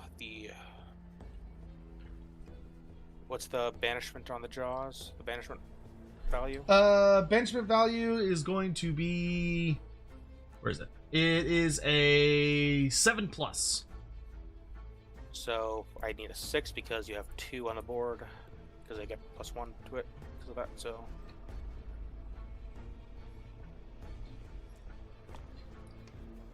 Nope, doesn't happen. Okay. Okay. Oh well. Then whatever. Okay, so I'm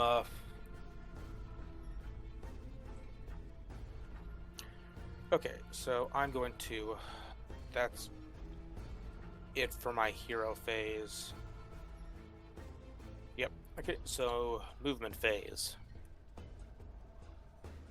The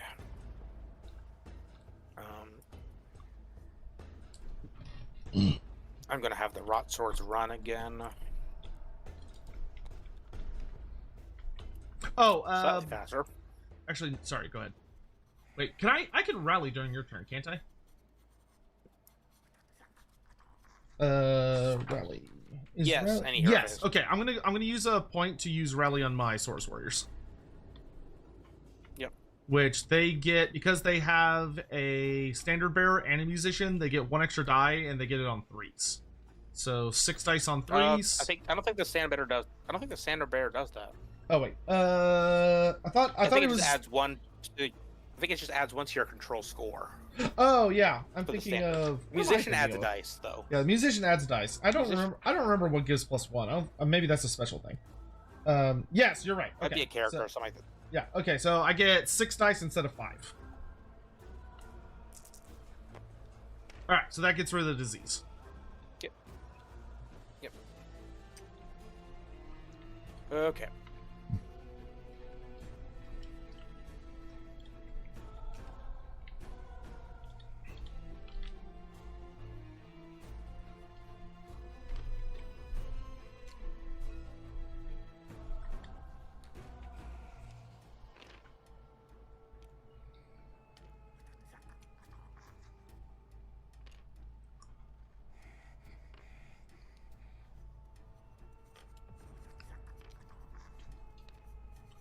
Yo, Hazmat, what's up, man? Okay. How you doing, King? Then, They added new banishment rules in the... What's the new banishment rules? Because the one I was reading was from the core rulebook. what does that do again? Exactly. There's something. Oops.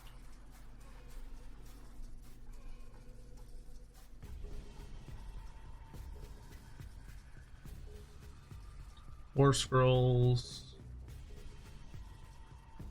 I don't see anything about manifestations outside of specific, outside of... Okay. Oh. When a hero uses Activate Place of Power and taps ley lines because they use both Unbind and Banishment, no.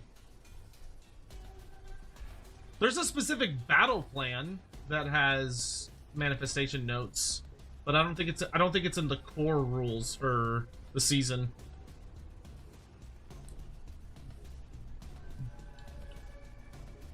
Core book excludes Banish manifestation as part of divine intervention. What?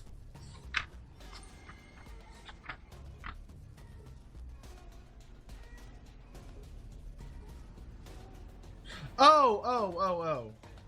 You're saying you can't use a command point during your opponent's turn. Didn't want to move them back. Whatever. Okay. Okay. 12-hour night shift? That fucking sucks. But in the General's Handbook, you can banish with magical intervention. That's dumb. That's dumb. Wait, so can you banish? Should have. So does that mean, according to the General's Handbook, you can banish a manifestation the turn it shows up? If so, that's really dumb. Because that makes them, like, nearly impossible to use if your opponent has a wizard, like, at all. Unless it's, like, a in the back one.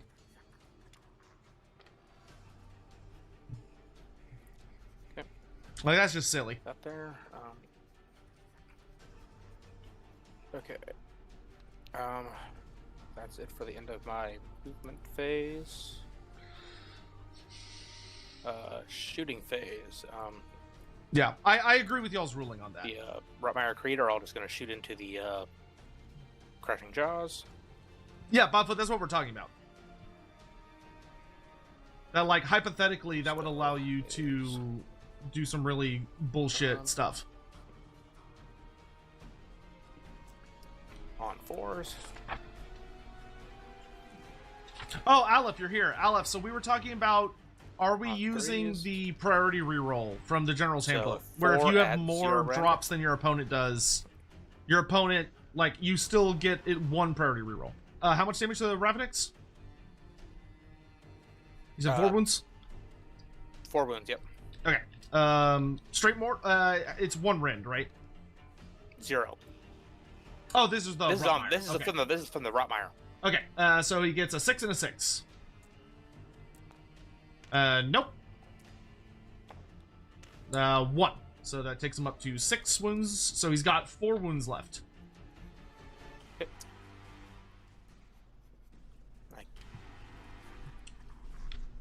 I think we I should can't see because anything else, it makes so, it not the like it makes having more drops than your opponent less punishing. so. But I wanted to run that by you guys.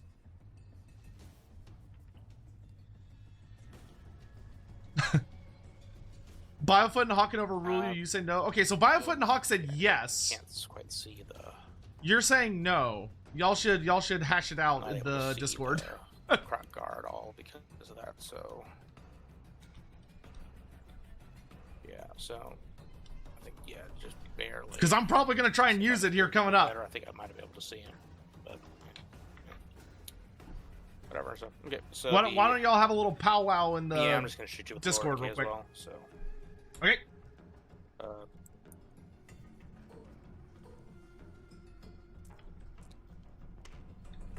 This one mortal. One crit mortal.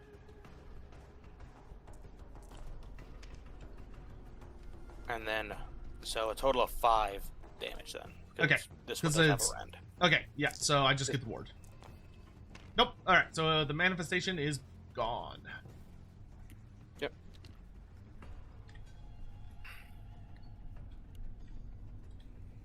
Oh, did you roll for your... Which one of the sights went off? Yes, it was this one right here. Oh, okay, cool. I was not paying attention. So, yep. Okay. Now the charge phase. Yeah, I'm gonna let y'all got figure that out because y'all the ones in going. charge of it. I like that rule. I think it makes it more fair for people that are figuring out drops. But if y'all don't want to use it, I am gonna accede to your preferences. Not quite. You need literally just one higher than that.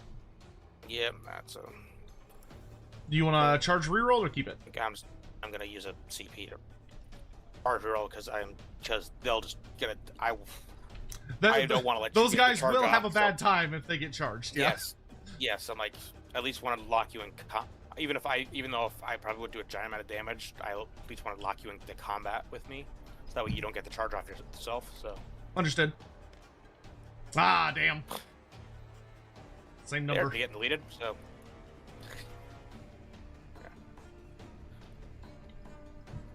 So,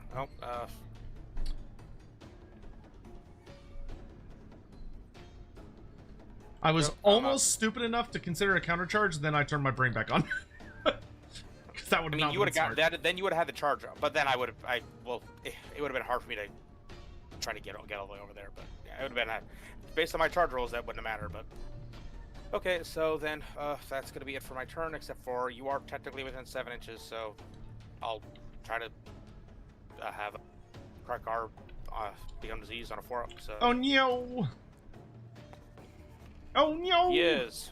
So he will take D3. He'll take 3. Alright, I lose 1 because of Gorok's rule, so I take 2. Okay.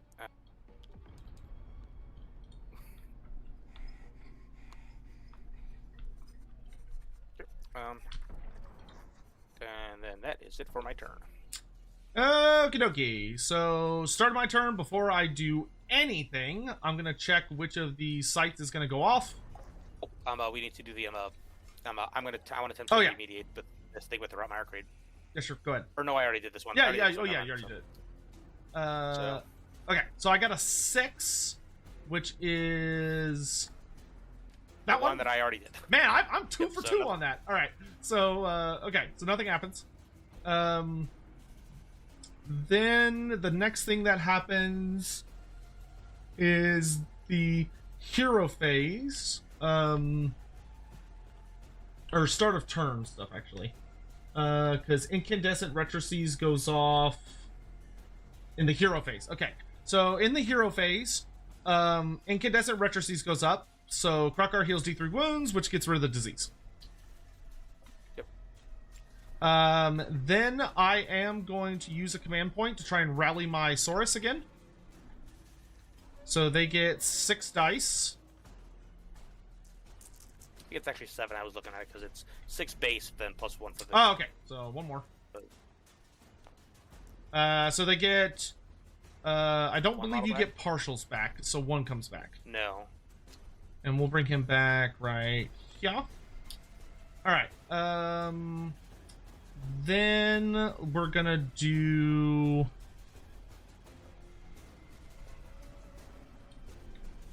Okay, cool. Thank you. Let's activate the Realm Shaper engine. And I'm gonna aim for... so I can hit the Rotmire. or I could hit the knights. I'm pretty sure the knights are going to get popped. So we're going to aim for the Rotmire. Probably. So it's D3.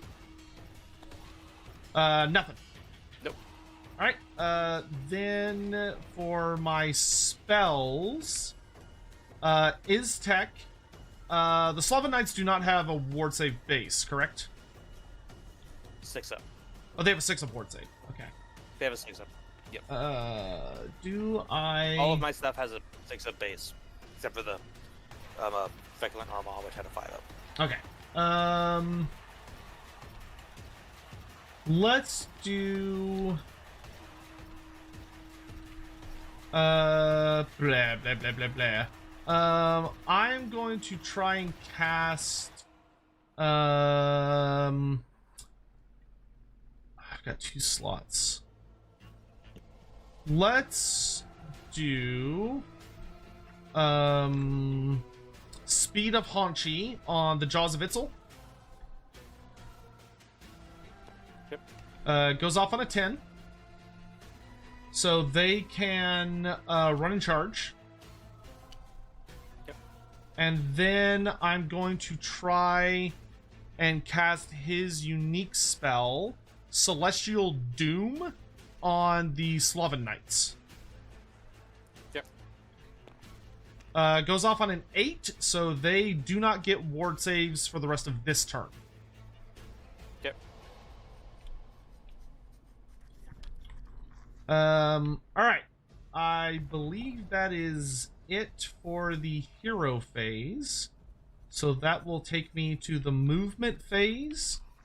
I'm going to move Krokgar so that he's just outside 3 of the Slaven Knights. There we go. Agrodons are going to move up like so. So they're also just outside 3. And then the Jaws of Itzel, they're going to run. 1. So they can move up to 6 inches. That's my run rolls. We're so speedy. We're so fast. Yep. Yep. And then this doesn't matter because it's not actually a model. The Emerald Life Swarm has a movement of 8 inches. And then Iztek will move... what is his movement? His movement of 5. He'll go ahead and run, because why not? Just gives me more options. Ooh, another 1. Delicious.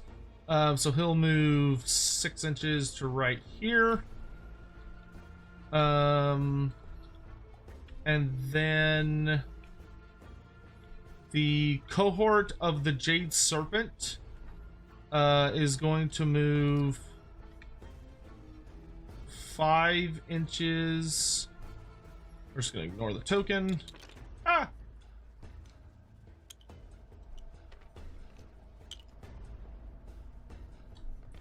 I'm going to flip this upside down for a minute. That way I can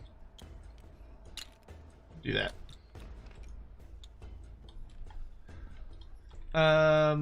Do I want them to run?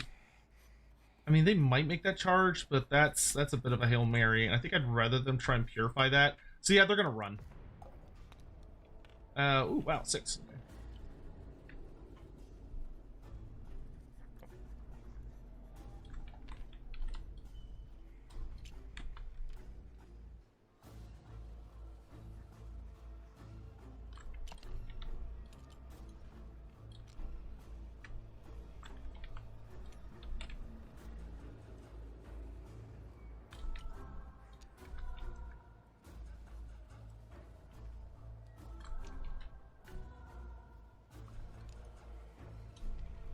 Okay. Flip that back over. All right, that is the end of movement. I'm going to redeploy the Sloven Knights. Okay. So. Oh, and my Emerald Slightly Life harder. Storm is going to target Krokgar for its healing ability, so he heals 3 wounds. Yep. All right. That takes us to the shooting phase. I do not have any shooting. Yep. Then the charge phase. I will start with the Fangs of Sotek. So they get 2d6. They don't have any buffs or anything. So yeah. Ooh, the double 1. We will use a command point to reroll. A 9. That's much better. There you go. Well, I had hope for a second. But now you don't have the reroll for Krokgar though, so. If it comes out He has a reroll. base, built yeah, in. base. Oh yeah, base. Yeah, base. Yeah. You Next. would let me hope. I could, but I'm not going to. But I could. We're gonna try and do Gorok next. 6. I don't think that's... No, that's out. Alright, No. and then Krokgar. 5. That will get him in. Yeah, that's fine.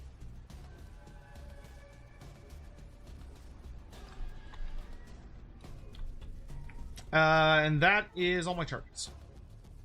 I'm going to attempt. Oh, I guess, you know what? I am going to try and charge the Emerald Wife Storm, because why not? I forget this thing can actually fight. And it can fly, so... Yeah, no. Okay. It was worth a try. You never know. Okay, so...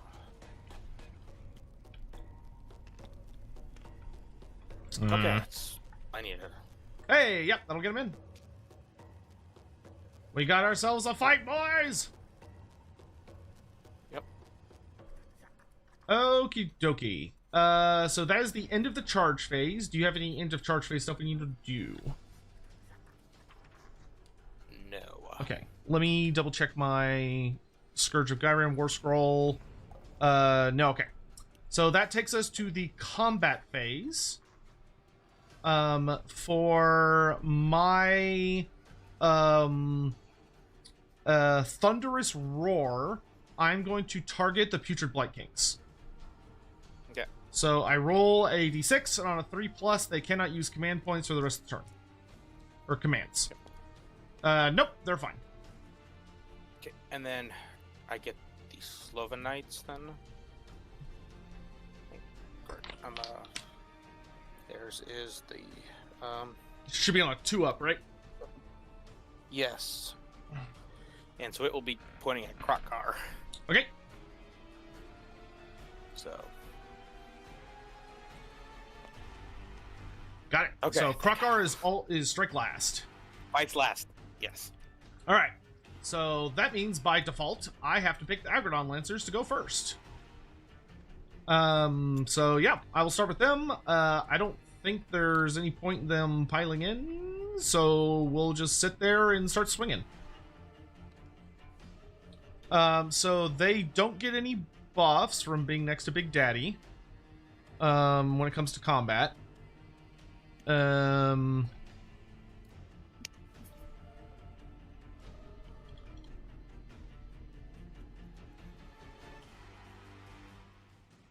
So that will take us to Agrodon Lancers. Here we go. Do we have any debuffs fighting you in combat? Not these guys. Okay. So, alright. So they Nope, don't have I- any rage tokens yet. Nope, because I picked them. I picked to give it to Krokgar. So Okay. So that they was the one get debuff I had. So they get 3 attacks each, plus 1 for the unit champion. Mhm. So that's gonna be 10 attacks. They are hitting on math.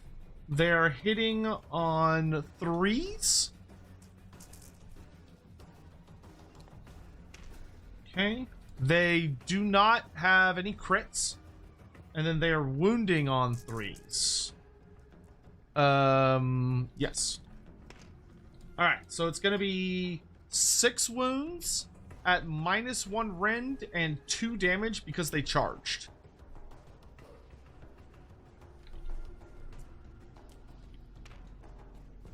Okay, so 1 dies and 1's at half health.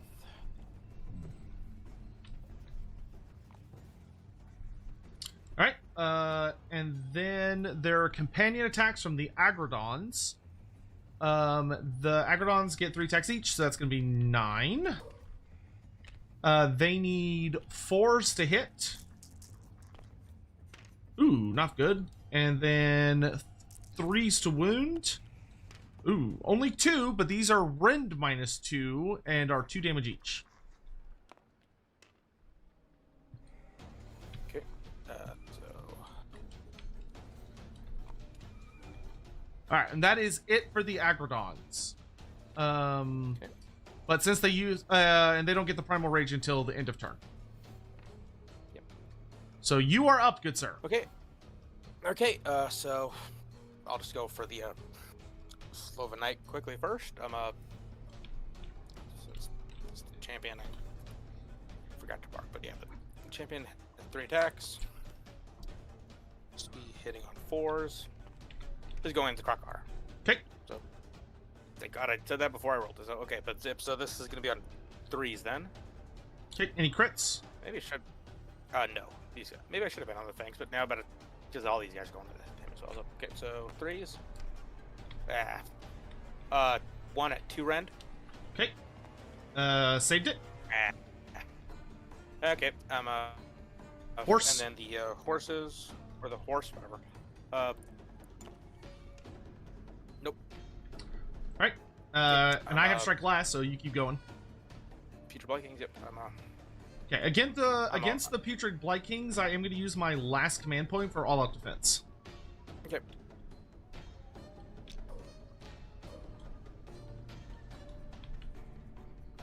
Yep.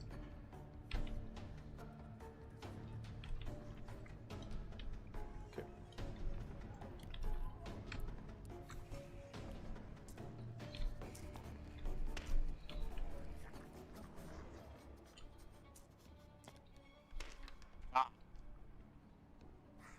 That was bad. So 5 at 1 rend. Okay. 5 at 1 rend. Failed about half my wound rolls. Yeah, that was a lot of 3 ones. Alright, And 2s. so that'll take me back to my 4-up save. Oh, failed all of them. Yep. 1 damage each.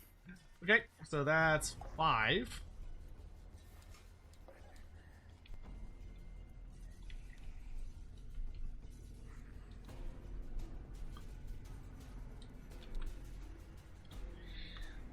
Okay. Alright, any other attacks? Now you go ahead. Nope, that's okay. it. Okay. So I Yes. I think I'd rather put everything he has into the Blight Kings. Because if I kill the Slava Knight, he pops. But that doesn't really matter, because I'm still going to be in combat. Oh, they both pop, but Oh yeah, but I'd have to Any- kill them, all which right. seems a bit unlikely, but... how about we do a mix? That always works out, right? That never blows up. That never backfires. So let's have Krokgar will aim all of his Sunstone Spear and Sunbolt Gauntlet attacks at the Slaven Knight. And then everything else is going to go into the Putrid Blight King. So the Carnosaur is going to attack the Putrid Blight Kings. Krokgar is going to attack the Slaven Knight. okay. All right, so we got 6 attacks from This is Krokgar. He's going to be hitting on 3s, wounding on 3s. So we need 3s to hit. Not a great start. And then 3s to wound. So it's 2 wounds at -1 rend, but they are 3 damage.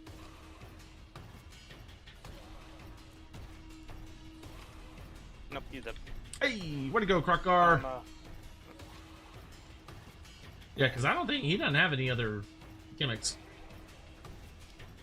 I'm gonna leave this right here just to Yeah, for the burst. try to remember. Yeah, because Okay. So I will also work to remember that as we'll let chat. me double check. Actually, actually technically it happens right now. Actually, so. Oh yeah, go ahead. Yeah, so so go ahead and burst. So I'll try to put it on Krokar then. So. Okay. On a 3-up, he's diseased.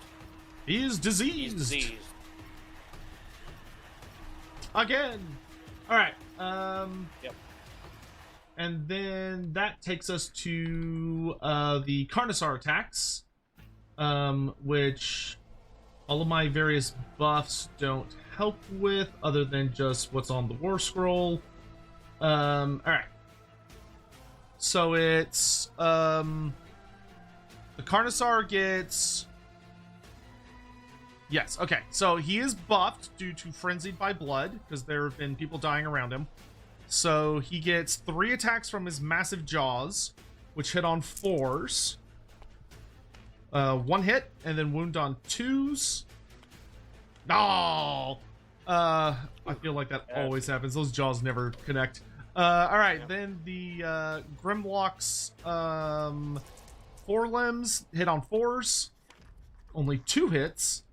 And then wound on 2s. 1 wound at -1 rend. Damage? It is going to be 4 damage.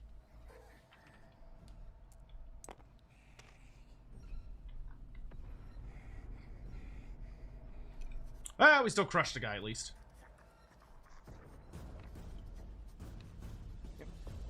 Oh, I did want to pile him in so that he's like this.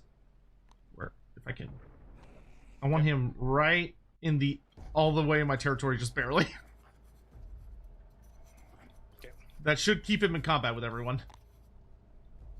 Yeah, that way he...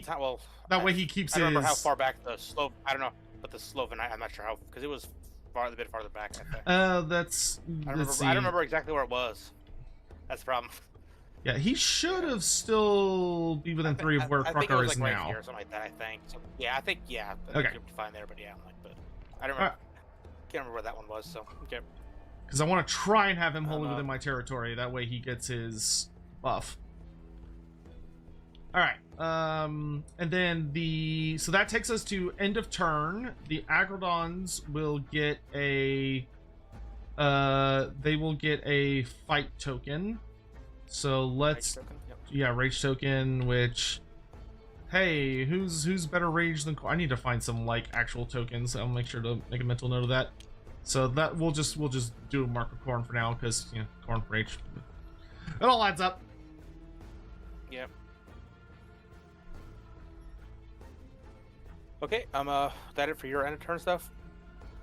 I have stuff. I have to check for the cohorts to try and heal this place of power. Okay. So 3 up. They got it. Good job, boys. And that gives them another then, 2 points. Okay. And then Krokar is going to spread. 'Cause that's guaranteed. Okay. So Fangs become diseased. And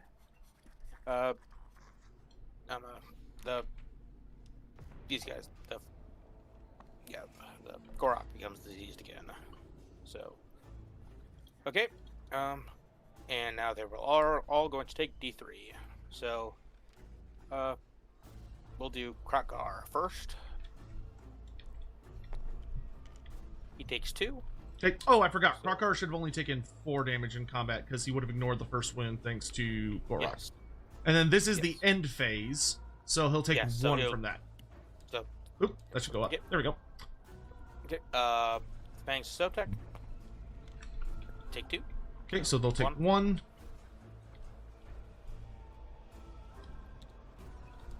And Gorok. 2 again. So 1. Okay.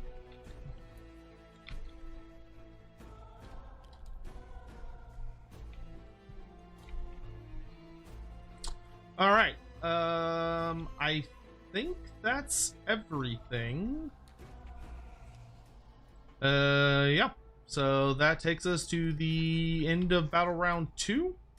So now we go to battle round 3 when we start having to we'll start having to check at the end of battle round 3 to see if it is the end of the game or not.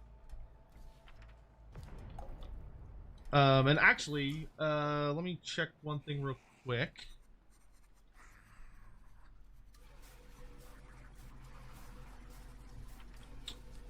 Oh, nice. So at the start of battle round 3, which we are now at, I get to check my asterism.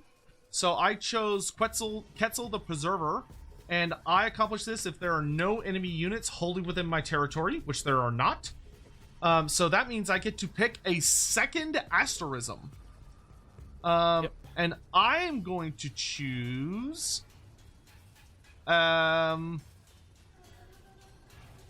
I'm going to choose Itzel the Tamer.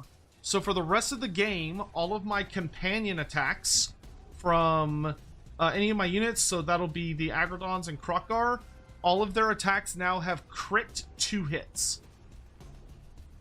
Yep. Alright, then we roll off to see who gets to decide who goes first. You ready? I am hoping and praying and shitting and farting for a double turn here. 2. I got a 5. I will take the double turn. That might be the game there. So very possibly. But I still have to chew through these. You just have to get to here, like, and take it. It's gonna be hard for me to. Well, so remember, I have to take it, and then I have to go back to be within an inch of one of mine. It's none of my stuff is fast enough. The only thing that could be fast enough is the Lord of Decay. Everything else is so slow of mine. True. Well, let's see what happens. Yeah, like that's part of the it's like my stuff. My run rolls did not help me either. So, but maybe it doesn't happen, but that's All right. So first thing I need to do is I'm going to check for which terrain piece. On that charge did not help though. Yeah, very true. Very true. Let's see which terrain. Because then I would have locked you up all the way back up in here too. See which terrain piece blows up. 1. So it is.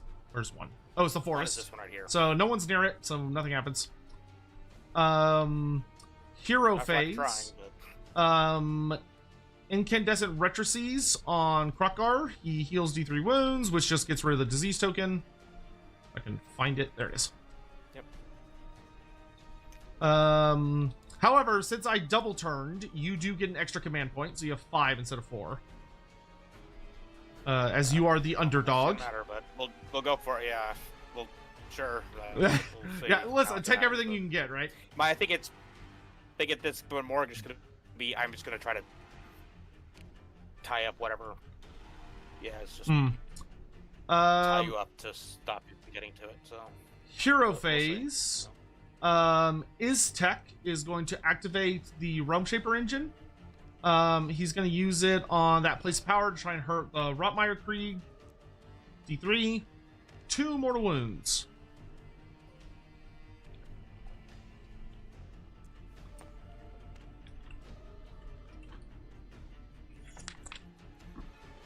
Oh, do they have a 6-up ward? Yeah, everything does. Oh, gotcha. So. Yep, that's the Nurgle way. True that. Not that it's helped me much this game, but that's technically the Nurgle way. We've then got he has 2 spells. Okay, he's going to cast his get rid of ward save spell on the Putrid Blight Kings, or try to. Needs I think an 8. Yep. Alright, that goes off. So they get the debuff of no ward save for the rest of this turn. Do I activate his thing? Yes. I'm gonna activate his unique ability. Brain not working. What the fuck is it called? Scry the Stars. So I will roll 3 dice. Give yourself 5-up ward. Yeah, I'll roll 3 dice, and for every 3 up, I get to pick a unit. 2 units. I'm going to choose Krokgar, and I'm going to choose my Agrodon Lancers. So they both will have a 5-up ward until my next turn. Then I'm going to use a command point to do a rally on my Fangs of Sotek. So they get 7 dice because they have a musician. Needing 4s. Ooh, we got 1. So that'll get rid of the disease token. Well, disease. Yep. Yeah. Then for Iztek's other spell, I'm out of range of all those dorks. I guess we could. How much Ren do the Putrid Blight Kings have? 1. 1. Not a whole lot of Rend in my army, so. Yeah. Mostly Rend 1 with Lord Decay Mount having 2, and that's about it. I mostly deal with Chip Mortals, so. Or I guess the Sloven Knights had Rend 2 as well, but. Let's go for Esprit. We're gonna try for Speed of Hanshi again on Gorok. No. That needs a 6 and I got a 5, so it does not go off. Okay, so What's the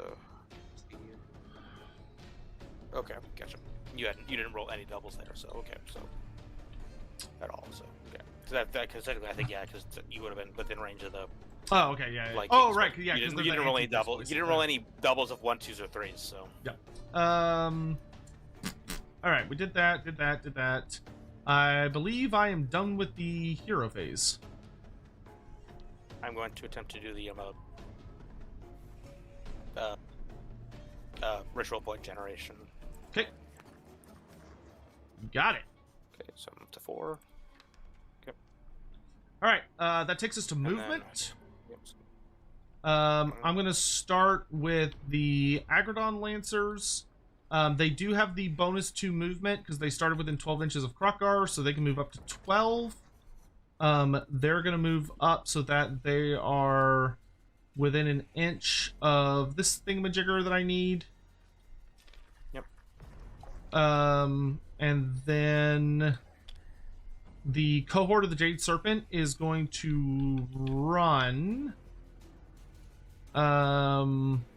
Do I auto-run them 6 is the question. That would only leave me with 2 command points. Nah, they'll manual run.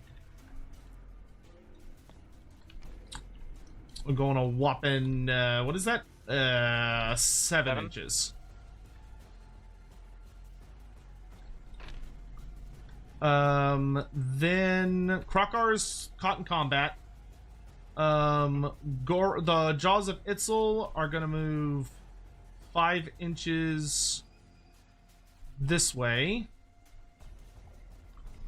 The Emerald Life Swarm is gonna move up to right back here.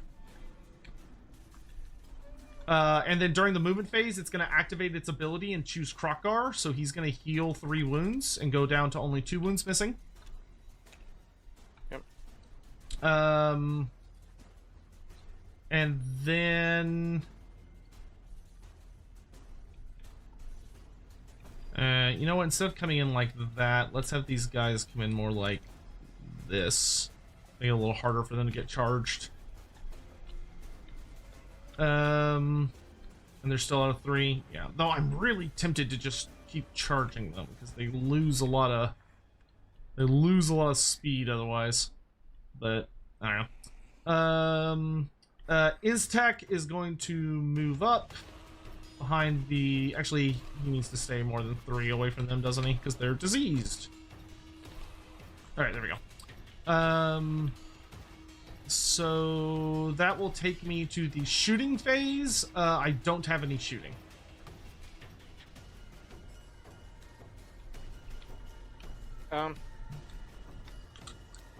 Yeah, I'm gonna attempt to shoot you. Shoot the fake stuff with Lore Decay. So. Okay.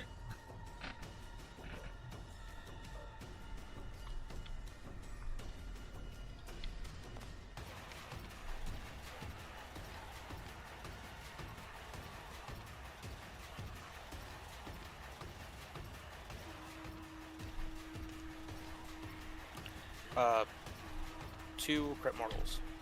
Okay, so they have a 5 upward save. Save both. Very lucky roll. Okay, so that takes me to the charge phase, where things are going to get tricky. We're going to start with Gorok the Unbroken, because I know I want him to charge. He got an 8. That is enough to get him into the fray. Oops. I'm going to change these trees. Oh god, what state is it? There we go. That way we can see what the fuck's going on. Fair enough. You know what, let's have you go here, you're gonna go here, you're gonna go here, you're gonna go here. The Emerald Life Swarm is going to attempt to charge. Gets it on a 7.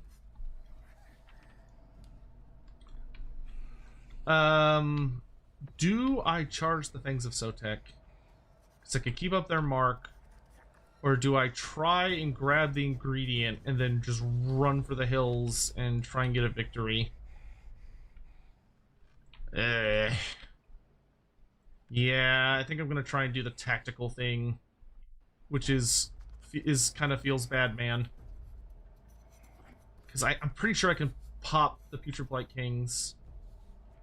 Oh yeah. So even if they lost a lot of their survivability. It went to the Ron Swords. So yeah, even if he countercharges successfully, it's quite a Hail Mary move. Like he could definitely mess them up, but he will be also in kind of out of position. Well, but then you'll die this then. Hopefully, depending on the rolls, we'll see. But I might be able True. Yeah, I'm hoping they can just survive, grab the cluster, and run. But we'll see what happens. All right, so that's all my charges. I'm gonna go for it. Go for it. So we need a 7. Ooh, exactly. The fight is on. Do I really want to pop the Future Blight Kings? Not really, but I kind of have to in order to, get through this. I mean, it's kind of him versus my entire army, but he is a custom character, which means he's really strong. Alright, so that is the end of the charge phase. Do you have any charge phase stuff you got to do when you charge with him? No, he gets +1 damage for the rider, and then the rampage is a fights phase 1. Okay.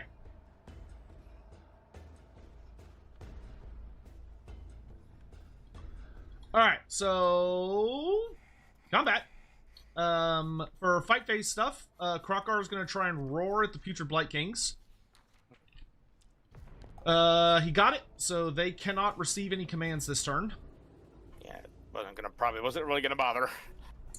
But well, I'm just making your choices easier. I assume the Lord Decay has like a shitload of stuff that goes off in the combat phase. Yes, end of phase. So what kind of phase? Yeah, so I'll have 3 dice because there's 3 models. For every 5 up, it's a mortal wound. Doesn't matter, nothing happens. So so that's it for his abilities anyway. Okay. I don't have any other abilities. Oh wait, no, that's not true. I get my swarm. Sunblood. Once per turn, combat phase. Venom token. Okay, I'm gonna activate the Venomite Swarm. The Serpents of Sotek attack the Putrid Blight Kings. Roll a d3. A 1. They immediately die. Yep. Well, about what everyone expected. That's what happens when you try to poison Nurgle. Yeah. Poor choices were made, but snakes. What are you gonna tell them? Okay, I'm gonna start with the Fangs of Sotek, so they get as many attacks in as humanly possible. I'm gonna all-out defense. So okay, so Agrodon Lancers, they do have 1 fight token, or 1 rage token, so they are gonna get an extra attack on their companion attacks, but the riders go first. So it's 10 attacks from the riders. We are at -1 to hit you, correct? and -1 to be wounded. Okay. So he does have his prayer up? Yep. It's until the start of my next turn. So. Okay. So -1 to both rolls. Okay. So we need force to hit and force to wound. Okay. And then force to wound. Okay. So that's going to be 3 wounds at -1 rend. And those are 1 damage each because I did not charge. Doesn't matter. Alright, then the Agrodons have 4 attacks each now. So that is going to be 12 dice. They're hitting on 5s and wounding on 4s. But on 6s, because of the Sotek asterism, they get 2 hits. So extra hits. But we miss most of these. Oops. Nope, 2 more. Yeah, 2 more. And then we need force to wound. Ooh, 1 wound at -2 rend.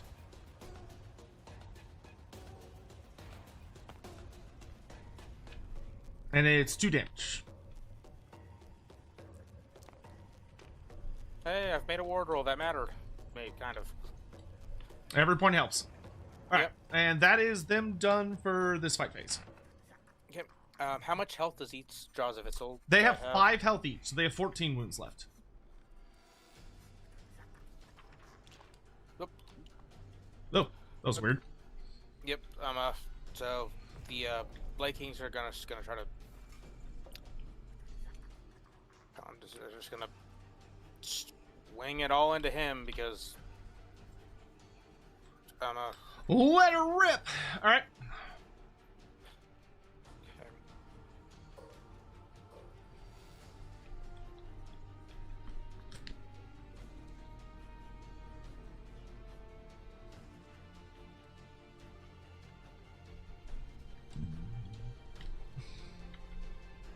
Yeah, because I might be able to kill one of them, so. Okay. Wait. I should add 2 more. I had 2 hits. It's 3s and 3s, not 4s. Not bad. Okay. So 9 at the whatever. So just going into those guys. So Okay. Ignore Brent. 9, yeah, they are essentially ethereal, so they have a 4-up save. About half. There we go. So that's 5, so that will kill both of the Saurus.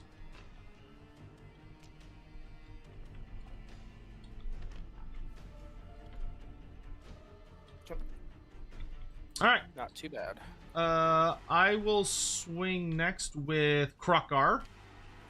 Krokar is going to pile in 3 inches this way. Actually, should Krokar swing next? Or should the Sunblood swing next? Well, if it's going to make it that much of a difference, but... Well, it does in that...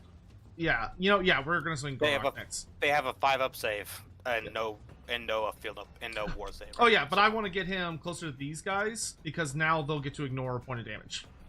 Oh, wait, I got to ignore a point of damage. I have one more guy still alive. Forgot about that. Teehee. So we'll put him right there. But he has 2 wounds on him. Alright, so that's gonna be 2 guys. They get 3 attacks each, 3s and 3s. So 6 attacks. Looking for 3s and 3s. God, I wish those were companion attacks. And then 3s. So it's 3 wounds, -1 rend, 2 damage.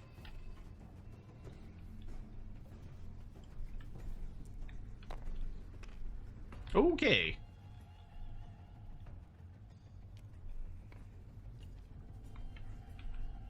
Alright, then it is your turn to swing.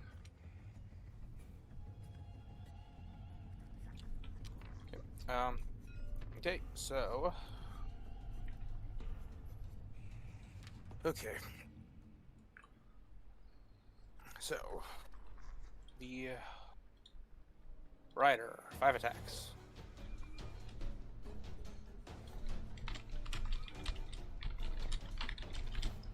Okay, 1 crit mortal. Oh, I'm gonna all out defense for the Agrodons. Okay. Yep. 2 at 1 rend, and then 1 crit mortal. Okay, so 2 at 1 rend. I have no idea what their save is. It is a 4-up. So they'll stay at the 4-up because of the all-out defense. They save 1. What's the damage? 3 damage each. So Okay. total 6. So, whoops. Wait a minute. You ignore the So, first point. Well, yes. actually you roll. And then, yeah, roll first then. Yeah. So they have a 5-up board save. They save 2, ignore 1, so they take 3 more wounds. Okay. And now the Pox Maggoth.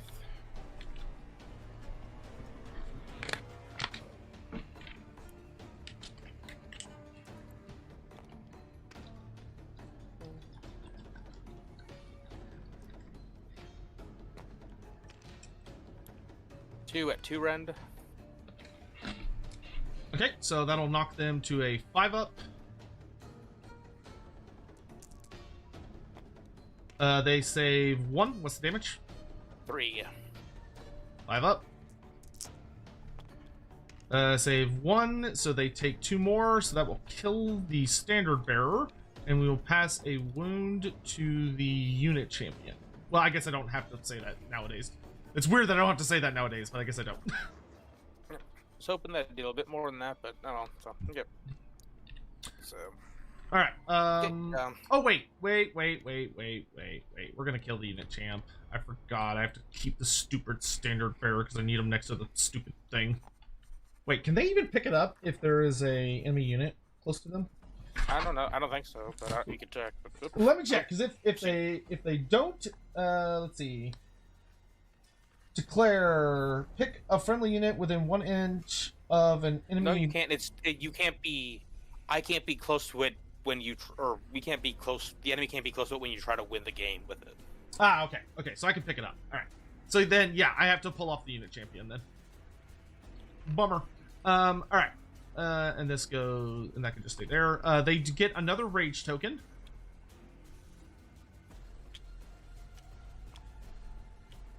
And then disease shenanigans. Oh wait, no, I still have to swing. Haha. I mean, Krokkar. there's one guy left. I mean, if you want to take him off, you can. I'm not going to stop it's you. probably yes. I have 3 health, but I mean, you can pile in. Yeah, just pile in, and then I'll just pick him up because Yeah, that's fine. unless you roll a bunch of 1s, it's not going to matter. Fair enough. Because he has a 5-up save, and that's it. I will not contest the argument. Yeah. So. All right. But I will potentially just be able to pop disease. Yeah. Disease one. time. So it, no, that's yep. So on a 3-up, Gorok will become diseased. Okay. Again. Or Krokkar, not Gorok. I did He it is again. diseased again. It's like COVID. He just keeps getting it. Oh, And they auto get it because they're in combat with you, right? yes. Okay. Yep. So. Well, it's yep. Yep. So. Yeah. So I'll just have it be the. Yep. So they'll just automatically get it. And then. End of every turn. Every visible enemy unit with 6 will take 1 mortal wound. Okay, so that's Fangs, Krokkar. Basically, it's getting rid of all the ignores. Basically. Yeah, okay. Or because Krokkar doesn't ignore it, or does he? He does. He has the source keyword. Okay, so now you'll just actually take what I roll here. So I'm on Gorok. 2. Okay, that will kill him and do 1 more wound. On Krokkar. No, 2. 2. Oh, but I get my ward save. Nope. And then on the Fangs of Sotek. 2. 5 up ward save. Save 1.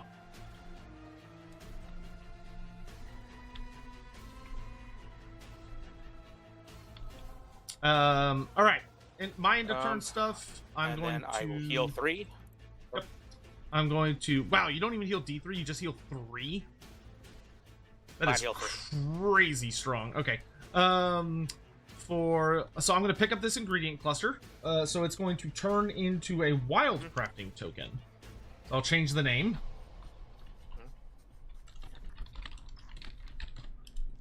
That they are now, I'll unlock it, and that is something they are now carrying. And they're also going to attempt to purify this place of power. So they need a 3. Wait, can you do that while in combat? That's worth checking. Let's see. Maybe. Remediate. Purify the land. Pick a friendly unit within 3 inches of contaminated feature. Okay, yeah, you can do it while in combat. All right. No, man, I'm bad at those. All right, so they fail. And yeah, I think that's all she wrote. Okay. My turn. Your turn, good sir. So start a turn. We got to Okay. roll for place of power or the things. 6. 6. Yep, already purified One it, that- and I'm not nearby, so nothing. Okay. I'm gonna attempt, because technically this will have fallen off, so I'm gonna just attempt to do it again. Okay. Yep. So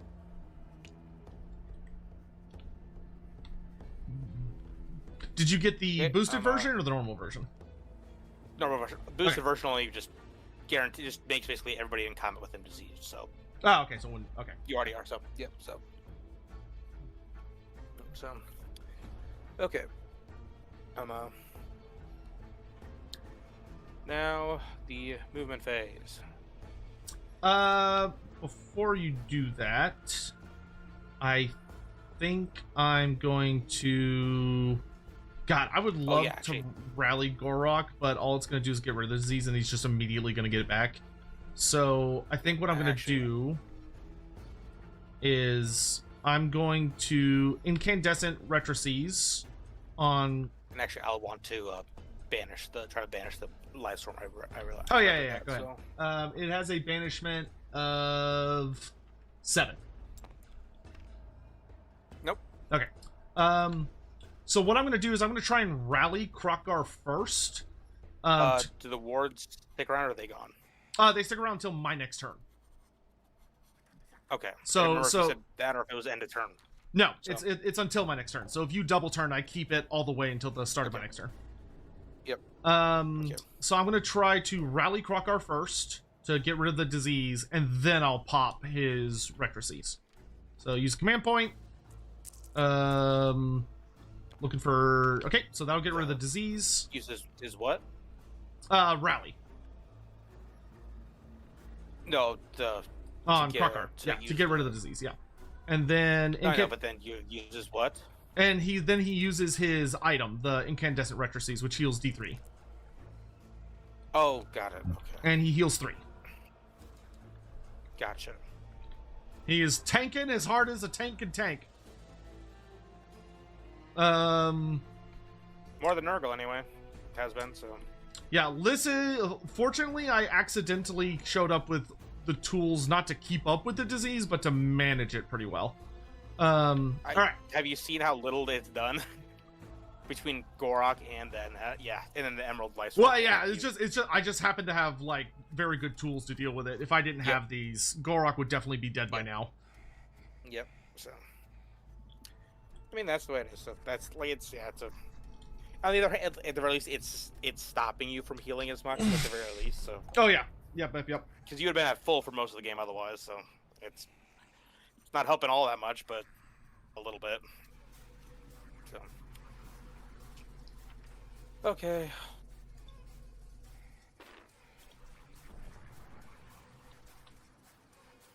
Raptors are just gonna have to run because they can't do anything. So.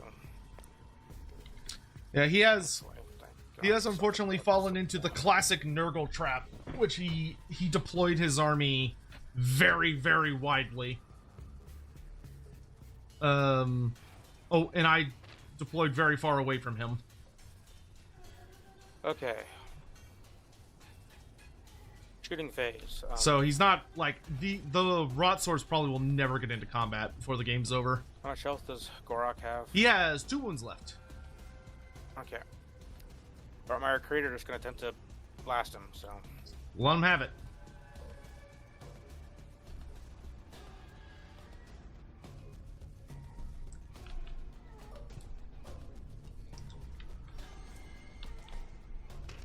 Oh, lordy. There we go. That's 5 wounds.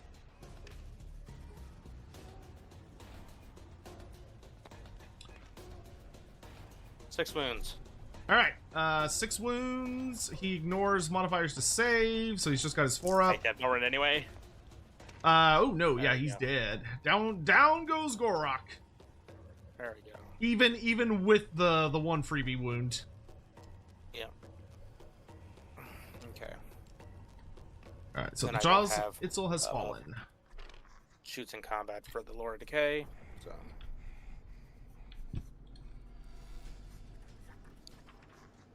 So... fights phase. No, the Sunbolt Gauntlet no longer gives you shooting. It used to, but it no longer does. I'm not gonna charge because they'll just die, so... Okay. So my hope is I survive this. So, I win the two dice, priority roll, for each 5 up as a so I roll. don't get double turned, and I just run away. Because if I can run away, he can't catch One me. mortal wound. Okay, 5 up. Saved it. And then I'm swinging with him, so... Okay, I will use my last command point to all-out defense. Yep.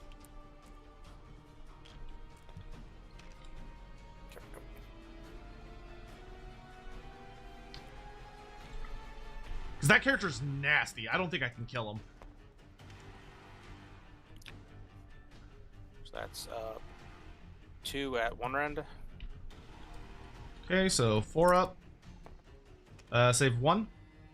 So a total of 4 damage then afterwards because of the crit mortal. Are they 2 damage each or 3 damage each? 2 damage each, 3 Okay. on the charge. Oh, okay. Okay, it's charge. Ooh, none. So that will kill another rider. So let's kill the standard bearer. This guy has 4 wounds left. Oh wait, I didn't roll my ward save. Ward save. Nope, still fittable. Okay. There we go. Saves? I don't know the meaning of the word. Yeah. 2 at 2 rend. Okay, 2 rings is gonna knock me to a 5 up. I save 1. What's the damage? 3. Alright, so 5 up. Save 1, so I take 2 wounds. Yeah, disease is probably gonna kill me. Okay. Which means he'll drop it. That's it for my I fight. guess So my you swing source back. can grab it. Okay, he has 2 fight tokens. So I get 3 attacks from the rider. -1 to hit, -1 to wound. Yep. So we're 5s to hit, 4s to wound. 1 wound at -1 rend.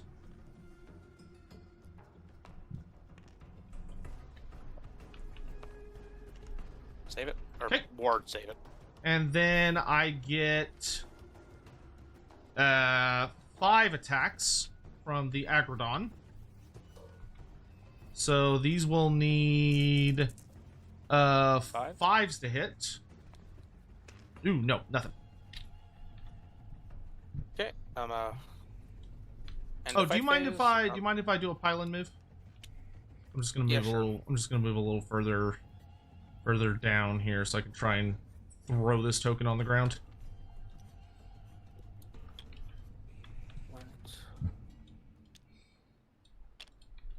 Okay, that's gone now.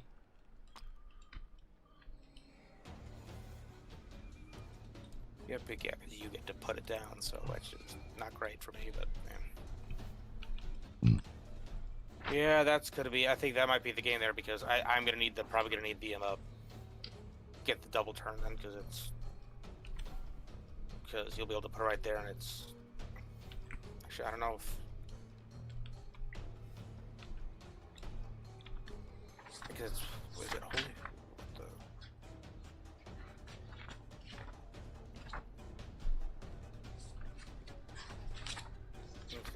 So maybe I don't know, but okay. So, but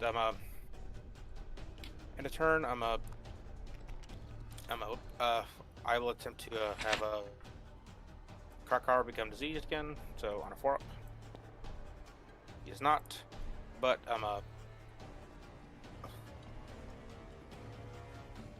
both Krakar and the Rider will take 1 mortal damage from Lord Decay. Okay, for the Agrodon Lancer, his 5-up ward save. Saved it. For Krakar, no.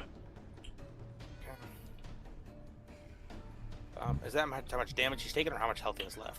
That's how much damage he's taken, so he has 2 wounds left. Okay, I was hoping he's gonna take that there, but so okay. So So okay. D3 mortals from disease. 1. Does not save it. But that means he can't retreat. And he also doesn't drop it, so that's actually worse for me. I would have liked if he had died and dropped it.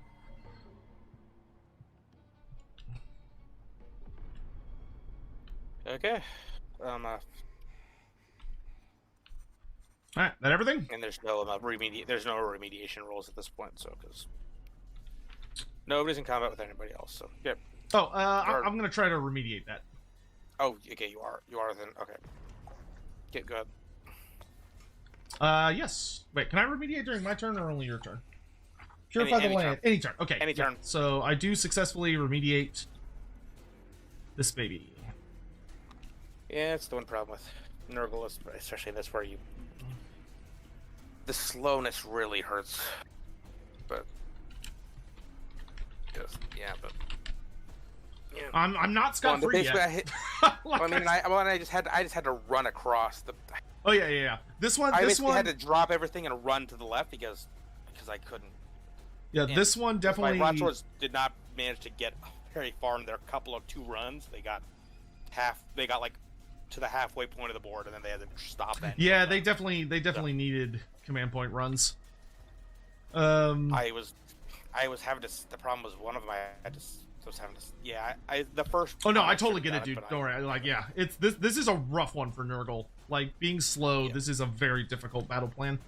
Yeah, it's probably gonna be more of a just try to make it a draw. So, but all right, more than likely. But you ready for priority roll? Yeah. All right. I got a 5. I got a 1. All right, I will take the turn. My rolls have not been great for that. They have not. Okay, so start of turn, I have to see which thing is gonna go off. 2. That's this one, so nobody's nearby. So what to do? Well, technically, because you already remedied it, so you would re-roll that one. But oh yeah, you're correct. You are correct. 6. That's that one over there. So yeah, whoop-de-doo. All right. It hasn't. Yeah, the only ones that are. Yeah, they've all been remediated by everybody. That has mattered. So. All right. It's text. Gonna activate the Realm Shaper engine. I'm gonna blow up this place of power. So for the Rot Swords, nothing, and for the Rotmire Creed, 3 mortal wounds.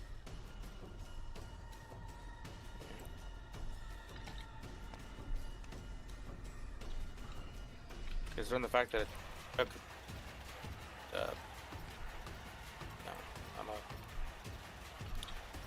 first couple times that you got a 1 on him, it's fair enough. So. For his spells, I'm in range. All right, so we're gonna go for the Wombo combo. I hope it works out. So I'm gonna start by trying to get rid of his ward save. Oh, I'd have healed back to full up though. A 7. What is that? What do I need for that spell? Celestial Doom. 7. All right, so Celestial Doom does go off, so he has no ward save, but only for this turn. So if my turn ends, I don't think it's gonna matter. And then I'm gonna try and hit him with Comet's Call, which goes off on a... Oh no, actually nope. That spell does not the same as it used to. We're gonna try and Comet's Call the Rot Swords. It's not as powerful as it used to be. Okay, well that goes off.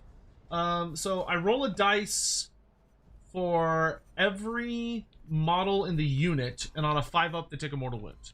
10 dice. All right, 10 dice. 4 mortal wounds, but they do get their ward save. I'm just so used to you just turning it off for me. Only once. No, you've turned it off every turn. Oh no, I mean only one unit. Well, it's You only need it on one unit. You got to roll 2 more dice because it's 4 wounds. Oh yeah.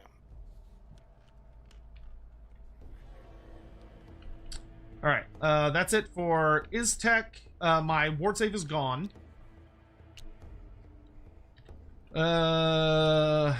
Hero phase stuff. We both have 4 command points. I can't rally them because they're in combat. Krokar heals D3 wounds because of his incandescent retroces, so he heals back to full. Heals D3 or? Yeah, D3, yeah. Guess I'll attempt to rally the Rotmire Creed, I guess. Yeah, I could rally the Saurus, but I only get 1 guy back. I don't think it's worth it.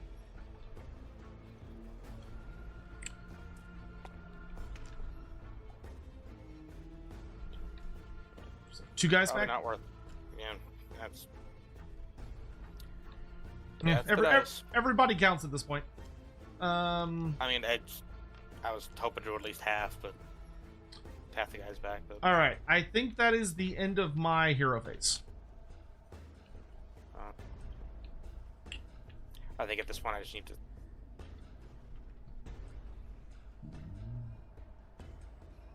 Do you want to build up priest points or? Yeah, because I think it's. I'm just gonna need it. Yeah, because I think so.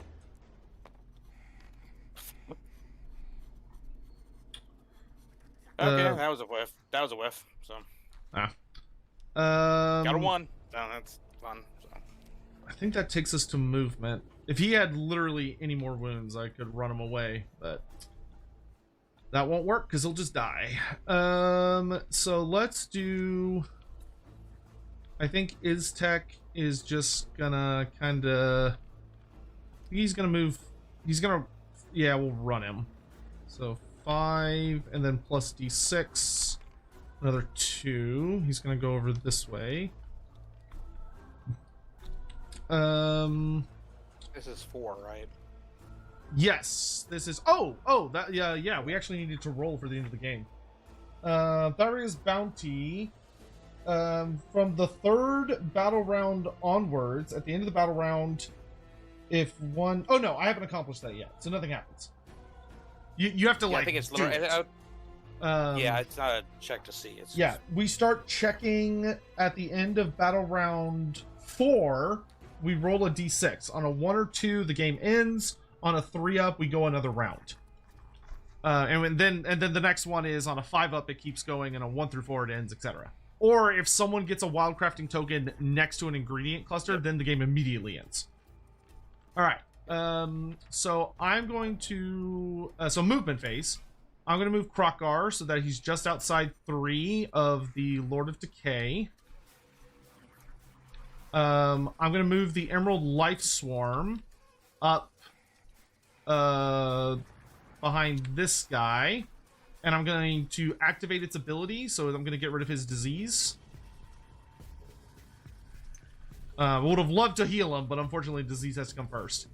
The Saurus Warriors are going to move 5, or at least as far as they can, while staying outside of 3.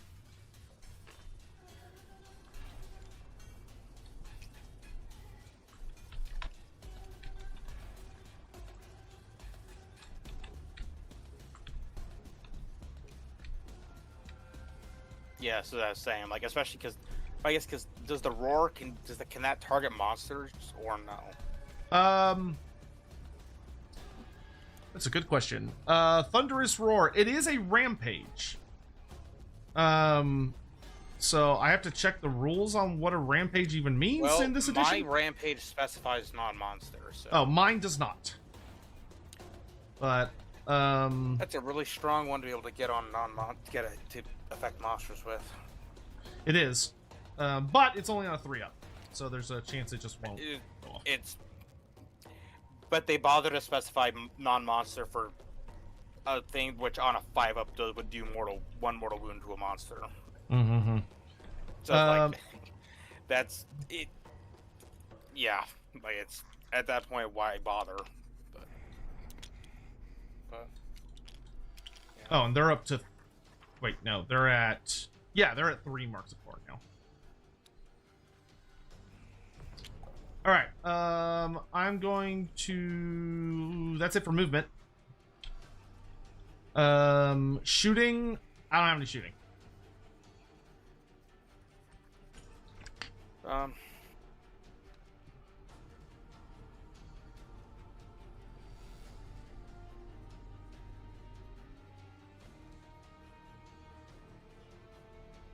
Yeah, I'll just have him shoot all into Krakar, so.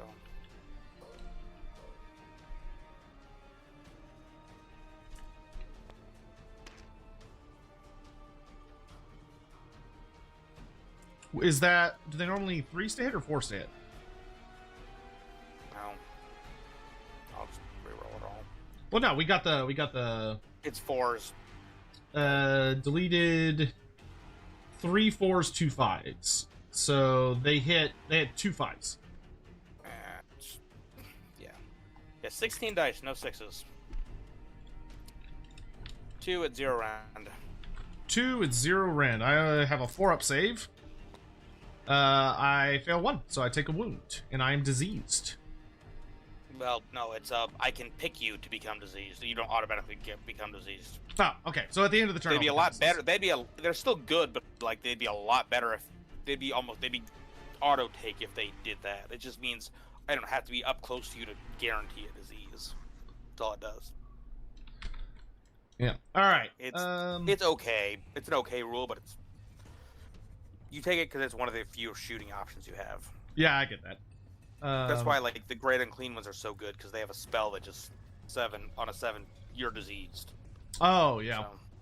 So, charge phase. So I'm gonna start with the Emerald Life Swarm. Yep. An 8. That'll be enough to get him in there.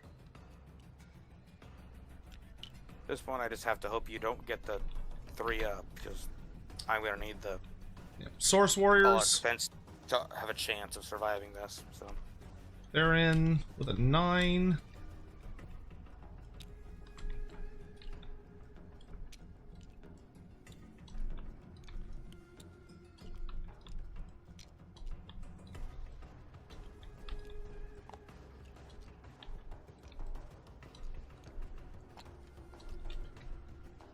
Okay, and then Krokgar.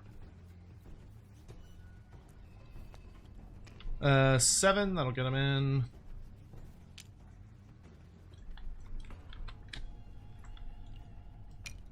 Oh, get off.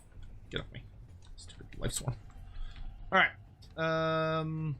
I don't get any charge effects when charging with all these guys. So we just go straight to combat. He's going to roar at the Lord of Decay. So I need a 3-up. No, I did not get it. Okay, I'm gonna stomp the Saurus. So you have 9 guys? Yes.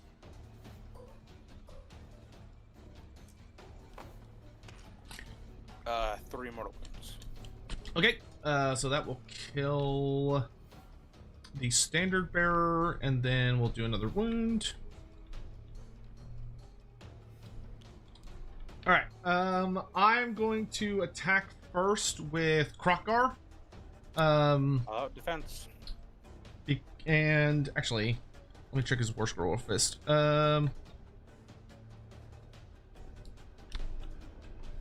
Okay, I am within 6 inches. Oh wait, no.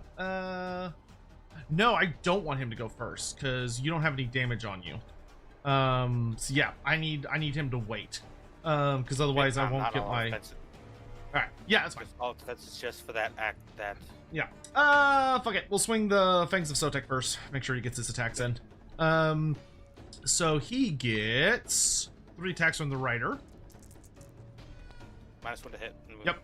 Remember. 1 hit, no wound, and then 6 attacks from the beastie, needing 5s and 4s, I think. Got 1, so he gets an extra hit. 2 wounds at -2 rend. Ooh, very nice. All right, it is your turn to swing. It's all going into Krakar. Okay, do I think I care more about survival in this instance, so let's all-out defense. Rather than all-out. Well, actually, I think I want the all-out attack more. Yeah, go ahead, bring it on.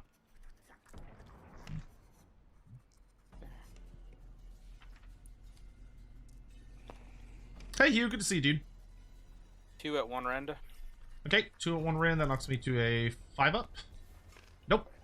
So total of 6. Okay, 6 damage. Oh yeah, I don't have a ward save anymore. Okay. Okay.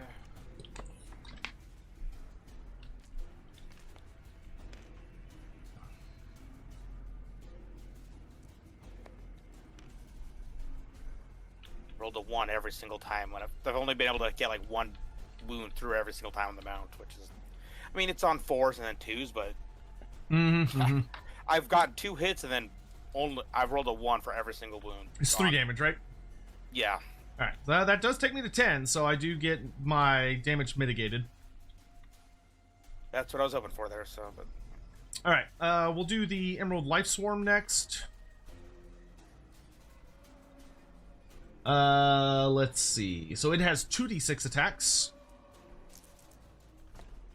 9. It is hitting on 5s, wounding on 5s because you're debuffs.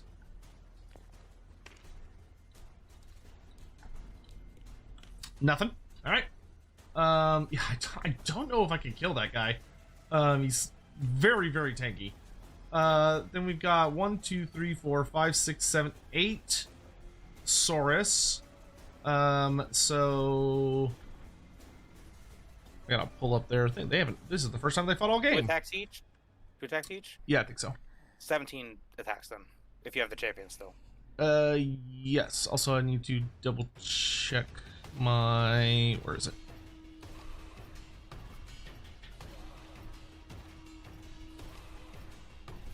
Where the oh my god. Here we go.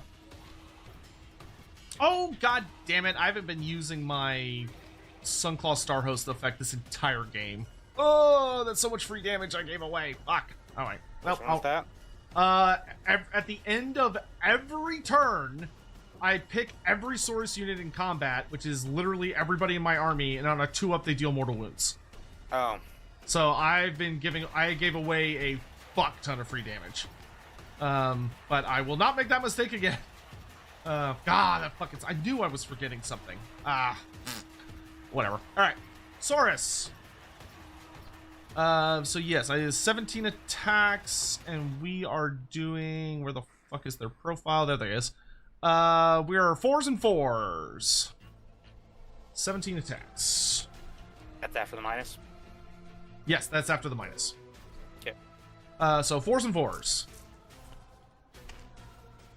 Not great. Not great. 4 wounds, -1 rend. Oh my god, stop it. 1 wound. Just 1. You don't have a ward save. Oh, yeah. It's the only thing that's going to give me a chance here. Deal 1 damage. Yeah, okay, but that does trigger my Source Old Blood. That's all you needed. Alright, That was that close. Krokar gets... I'm all out defense now, though. Yeah, Krokar's going to all-out attack. Yep. So we're gonna negate the -1 to hit. Yeah, those expensive. I mean, I know because I had one last season with the Black Coach. Those expensive Anvil of Apotheosis characters they are nutso. Okay, so You'd still be -1 to wound though, but yeah. yeah. 1, 2, 3, 4, 5, 6. Okay, so we are looking at 3s to hit, 4s to wound with Krokgar. Okay, and I don't get anything on the charge or the crit, and then we need 4s. So that's 2 wounds at -1 rend. I'm fine. Okay. Then we've got the Carnosaur's Massive Jaws. He lost an attack because he's at 10 now. So he needs 4s to hit. Hits both, and then 3s to wound. Does all out attack affect the... Yeah, it should affect everything in the unit. Okay, gotcha. Okay, I can remember. Is it... Chad, is that right? Or do companion attacks not get all attacks? Yes, right, at least right here it says it also affects weapons that have companion. So Okay, cool. At least on this thing it says, so... Alright, so it's only 1 wound goes through, and it's -2 rend. Damage? That will be 5 damage. Alright, and then that will take us to his claws. So he gets 5 attacks from his claws. They're going to be hitting on 4s. No bonuses. And then wounding on 3s. That's 3 wounds at -1 rend. Come on. And those are 4 damage each. Oh my! That's enough. Good God. That was exact. If you did not get off the the ward save, getting rid of that, it wouldn't have happened. Ugh. I probably would have survived, barely, but literally that one Saurus getting that one poke through is the only reason he went down. I mean, honestly, I think at this point, I mean, if you wouldn't mind, like, I'd run up. Yeah, Swords just to get the remediation, maybe to get a couple renown, but otherwise that's going to be the game. I literally can't stop you from getting to your objective. So yeah, well, the game might end before that. I can get back. I mean, yeah, but that would be all I could do really at that is because I literally can't stop you. So I mean, yeah. If we go to, let me double check what the retreat rules are. It's in the.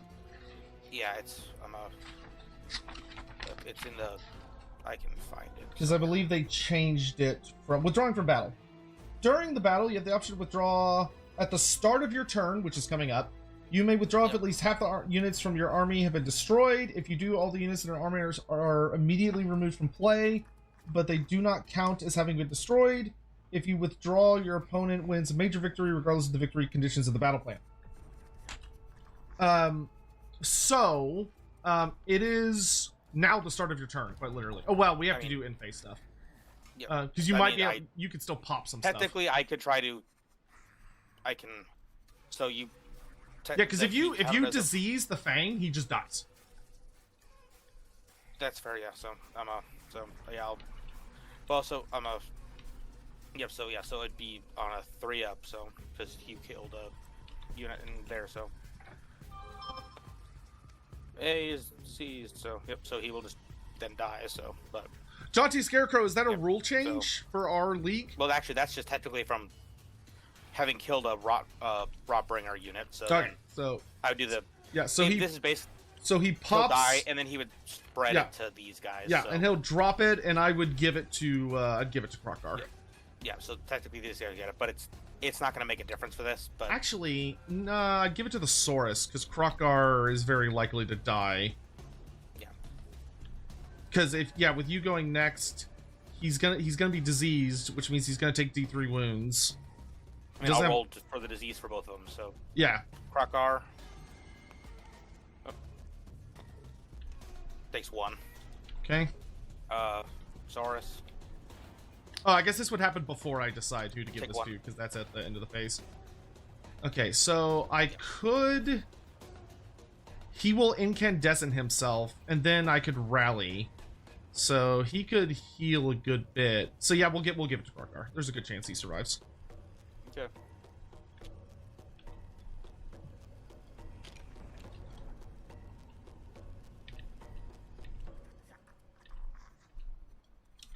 Okay. Retreat rules are on page 39 of Blighted Lance, for anyone that's looking for those.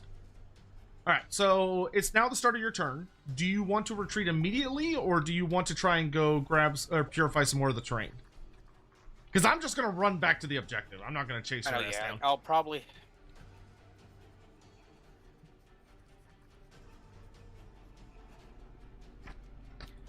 I'm probably Yeah, it just gonna says for sure at the run start this- of your run these guys turn, this way, you can so- withdraw if at least Yes, half the units technically, from your army. I Blah, blah, blah, blah. know that. So yeah, so these guys are just gonna run. So they got a total of one somewhat decent run roll.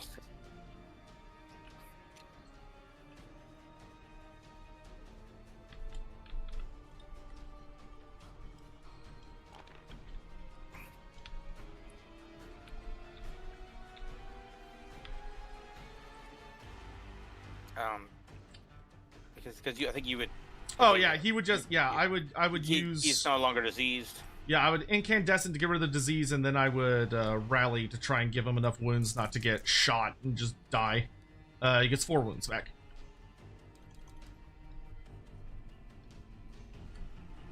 So. Yeah. Yeah, I think that's fair to use raw as well. You'd win. You get a major. Basically, all I would be trying to do would be stop you from getting some experience, some burnout on Krokar. Yeah. Well, so at the end of your turn, we do have to do another roll to see if the game ends. I mean, but by trying to kill you. Oh yeah, I don't think that'd be all I'd be doing is stop you from getting renown on him. Yeah. I mean, hey, if you want to go for the petty shot, I respect it. I respect Blood Bowl plays. I mean, I'll roll. Yeah, go ahead, shoot him. Shoot him. Do the all-out attack. 7. Go for the I don't hills. have any left. Oh yeah. I used my last one on the all 6s. I've done it in many years in the past. The all six play. events.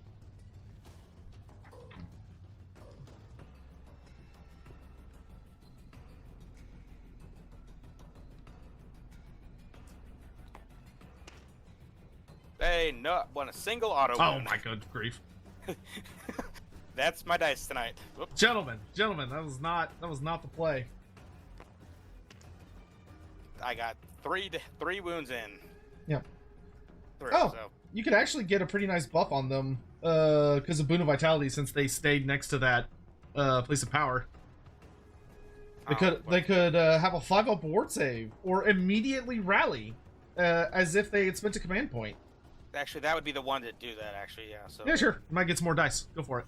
what's the roll for it? So it'd be during your movement phase. Yeah. You don't. As long as you end your movement phase next to a remediated point you control, you just get to pick a boon.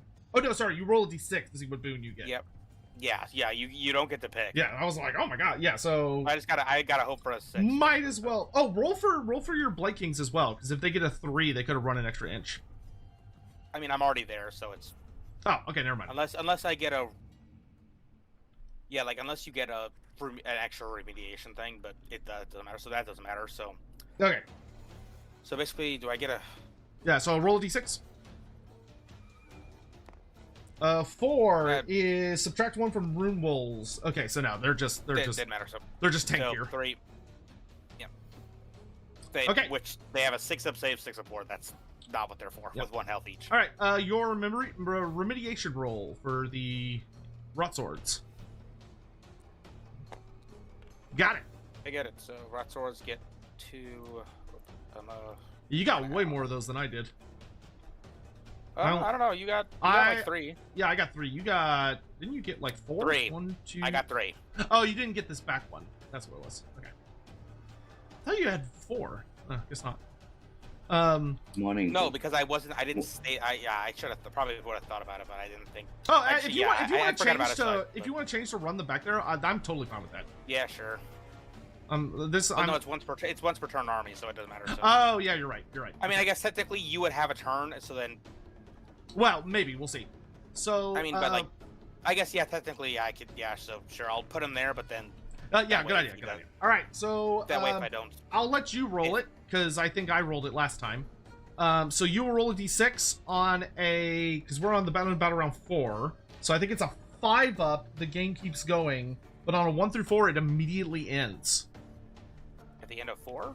At the end of... Oh, wait. Are we at the end of 4 or are we at the end of 5?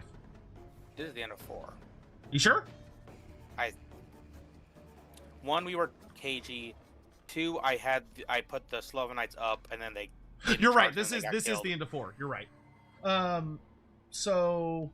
I could have sworn... Oh, wait. So you went first, then you went first, then I stole priority. You're right. This is the end of 4. You're right. So on a 3 up, the game keeps going. Okay. Let's go on. All right. So I will. We roll for priority actually. Roll for priority. I don't think use this dice. Yeah, you can use whatever dice you want. Okay. No, I mean I rolled a 6 again. So. Okay. Is your pick? I rolled a. Okay. I guess I'll take it then, just because to potentially get an extra remediation. So. Yeah, so why don't you just go ahead and roll your remediation. All I'm going to do is I'll literally just do a command point to move Krokar 6 inches. Come on. Hey, they got it, so nice. They'll have gotten a total of... Yeah, you're going to get more than I do by the end of the game. So they'll have gained 4 now right there. So they'll level up. Hell yeah, dude. All right. So then, basically, honestly, then you'll just be able to run there and then move the game. So yeah, because I'll pass to you.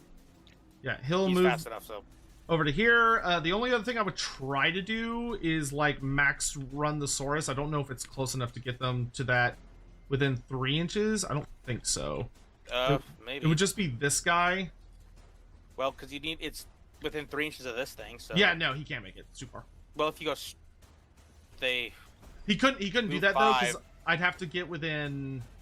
I couldn't get within 3, and that still has me just. Oh, okay. Yeah, no, I guess I can make it, just barely. Yeah, so I'll let you. Yeah, but I only get the 1 roll, and then that's good. So 3 up. No. Nope, okay. They tried. Okay. All right. Good game, sir. Game, yeah. Oh wait, actually, you know what? One last thing. Tech will try. Oh wait, can he make it? He'd have to get a run roll. What does he get on the run roll? Okay, so Tech will try and pure. Oh wait, no, I can't because I can only do it once per turn. Aha. So never mind. All right. So aftermath sequence. Okay. So aftermath sequence. Go to page 44. Because the bounty stuff does not apply until. Wait, we do. Oh no, we do this now. Okay. All right. So for game 1, if I go to the announcements, 110 victory points. All right. So for sanitize, I can either choose +1 to a remediation roll. Or no, it's just 2 remediation rolls, I think it is. It's just guaranteed remediation. +1 to your remediation rolls, I think. Yeah, add 1 to remediation rolls for friendly units for the next game. Or I can gain an enhancement or a spell. I don't think there's any enhancements I could get. You could put 1 on the for the skink. Oh, you're right. I could get a command trait, couldn't I? Or an artifact if you,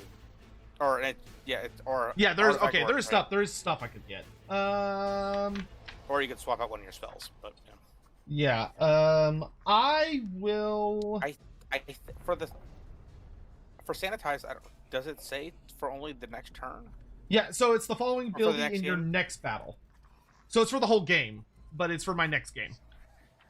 Okay, well, because at least in the the announcement. It doesn't. Unless it says somewhere else. Yeah, yeah. So it's because the sanitized is from the book. So Okay. it gives it's you. Just, yeah, it's temporary. It's not a temporary written out. thing.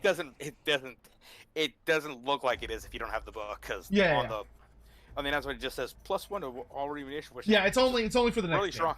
Yeah. Okay. Yeah. So it's not as fucking obscene as it might seem. Okay. I think I would really I think I would really like to try and veteranize my units a bit. So I'm gonna pick sanitized. Okay. So you either get an enhancement and give it to an eligible unit in your roster, or you may pick a spell or prayer to add to your arcane tome. Let me see, let me look to see what I can. What do I have? And I feel like picking sanitized after walking away from fighting Nurgle is probably the correct choice. Yeah, probably. Yeah.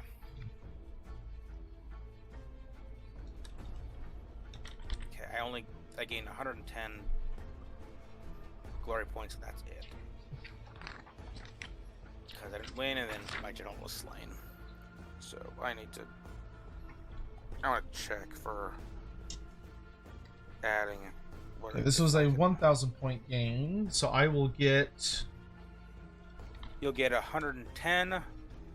You'll get 165 because fought, won a major, and Krakar survived. So correct. You'll get 165. Gain renown points. Units Path Glory gain 1 or more as your campaign progresses. Each unit that took part in the battle and was not destroyed gets D3. Everyone else gets 1. All right, so I'm gonna roll. I'm gonna roll for my Iztek, Bearer of the Serpent's Eye. He gets 1 point. Krokgar gets 1 point. And then my Saurus warriors get 3 points.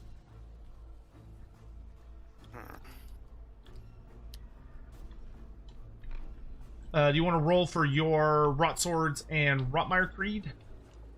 Yes. Okay. No, because I'm just thinking because I guess I don't have to. I think I can. I'm gonna take a enhancement. I just gotta think what I'm gonna. Oh yeah, that's right. Because I can either grab for 100 points. I can either grab the character that buffs the Rot Swords, or I could grab a wizard. That's fair. So, because the one for the Rot Swords, he gives them +1 to wound while they're within totally within 12 inches of them. So they would move wound on 12. That's pretty good. And then the other thing is he can do is that it's or add 1 to wound rolls for made by that didn't charge while they're wholly within 12, and then pick a friendly unit Rot Swords wholly within 12 that didn't charge, and on a 2+, they gain an attack, so they'd go up to 3 attacks each with crit 2 hits. So with that +1 to wound. Yeah, so you don't have to choose now. By the way, like if you want. I know. Yeah, so think about it, you can, so you got time. For the Rot Swords. 2 points. Okay. And then And these are the same renown that we got for purifying, right? Yes. Yes, they are. Okay.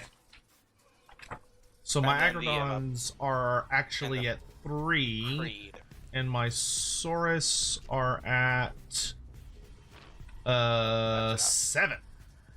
So the Rotmire Creed have gone up to 5 now, and the Rot Swords, just barely. They're at 4 instead of they almost got to 5. So.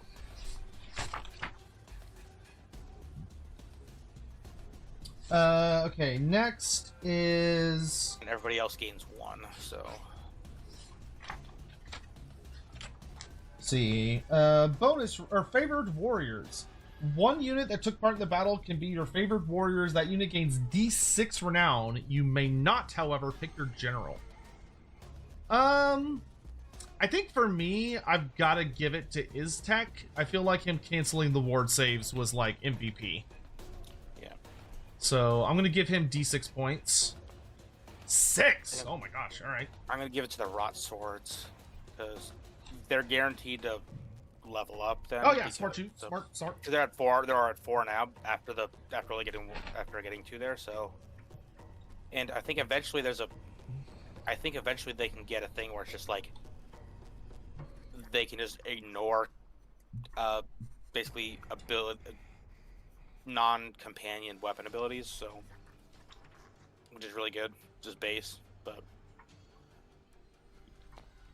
Yeah, I'm glad they fixed this one where it's more about your units earning renown and then they level up instead of like you having to spend currency on it. I didn't like the currency system that much. Yeah. So I get another 2, so they're up to 6. So yeah, there's a what is it? The Nurgle specific one's gonna be kind of fun. Yeah,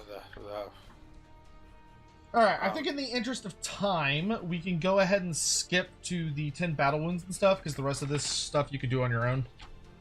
I thought for some reason I was thinking, I just don't think we're doing wounds this season. We are. That's what we're going to now. No, I don't think. Oh, they're not a thing. Oh, boo! No. Boo. Well, because then it's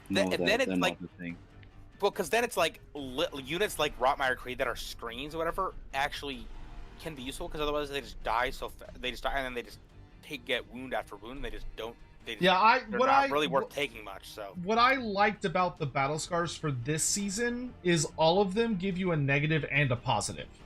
Oh, okay. That's at least something, because I'm used to it just being only. Yeah. So it's not because it makes them more likely to die again, and then. Yeah, it's not like one of the bad things about Ravaged Coast was that they were all negative, and I hated that. I think that's just the way it's been most of the time for all of their Crusade or whatever. Yeah, because it's always only negative. For serious battle scars, like the 3 options, if you roll a 1 or a 2, you get. This unit gets -10 from their control score, so their control score becomes 0. But they add 3 to the control scores of friendly units while they are wholly within this unit's combat range. So, like, if you have like a character or like a smaller unit near them, they buff which I'm like, that's fucking cool. A 3/4 Splinter Skin. Add 1 for wound rolls for shooting attacks that target this unit if the attacking unit is within 12 inches, which is like, ooh, scary. They're more likely to kill me. But if they're more than 12 inches away, they get -1 to wound you with shooting attacks. So like long range shooting and artillery or like more Caradron Overlord stuff has a harder time killing you, but closer up range shooting attacks have a better chance. What does Graph Spite must do?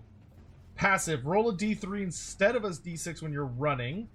Negative, but not like crazy, but that's definitely a debuff. When you redeploy, each time an enemy unit in combat with this unit tries to retreat, they roll a d6 instead of a d3 when determining the amount of damage they take. Ooh! Like, these are fun. Like, I'm not gonna argue against the masses. If everyone doesn't want to do wounds, I think it's very dumb that we're not doing wounds. Y'all are count yourselves lucky I'm not in charge. I think these are very thematic and fun. Yeah. But fine, I won't argue. Okay, so yeah, then if we just skip that whole portion, then we don't have to worry about any of that shit. And that takes us to that's it. That's all. We're done. Yeah. So I will say boo hiss to the organizers from my pulpit. And then I will get off and go home. Yeah,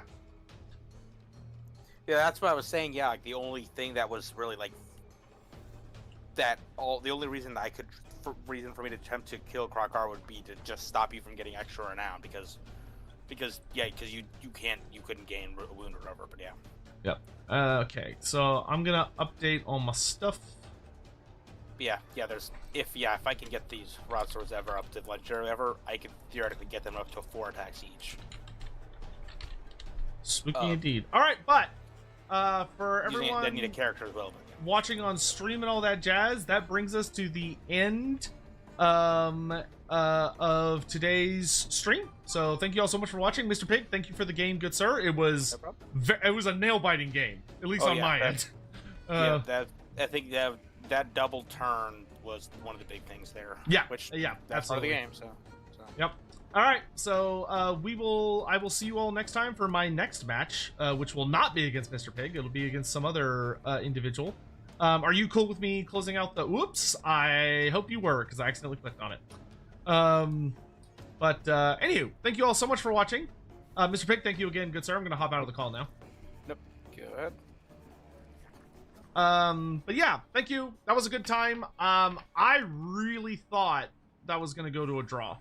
Like I was like, I don't think I can kill that thing, but luckily throwing the kitchen sink at it.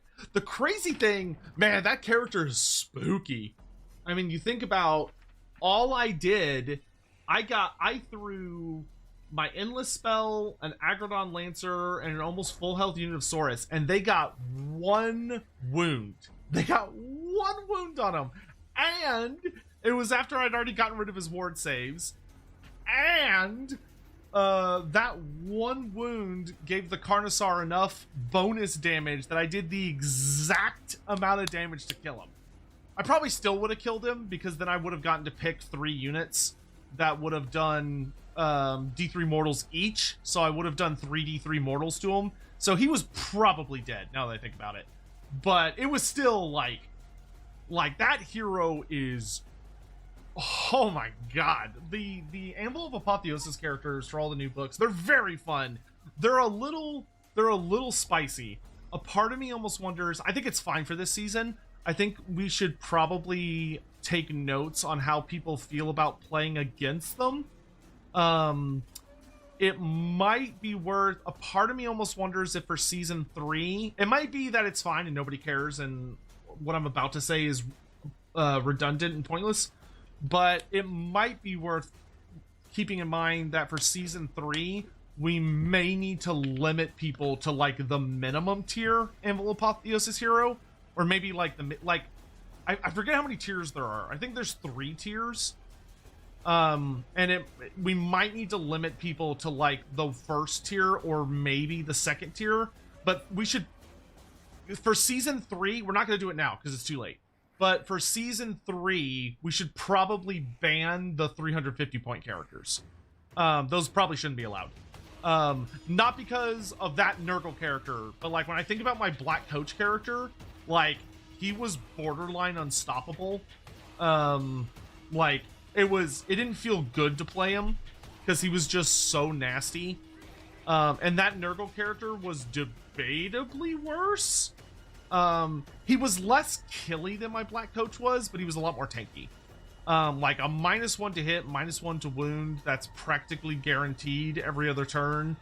Plus he guarantee heals 3 at the end of every turn.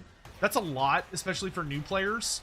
Like, I figured I could kill him if I just swamped him, but if the scenario hadn't been what it was, Mr. Pig would not have been forced to move out of position, because he had to, like, he had no other choice. If he didn't charge right then, he would have lost the game because the Agrodons would have run away. But yeah, I'm gonna be very interested to see how people are feeling about that at the end of the season.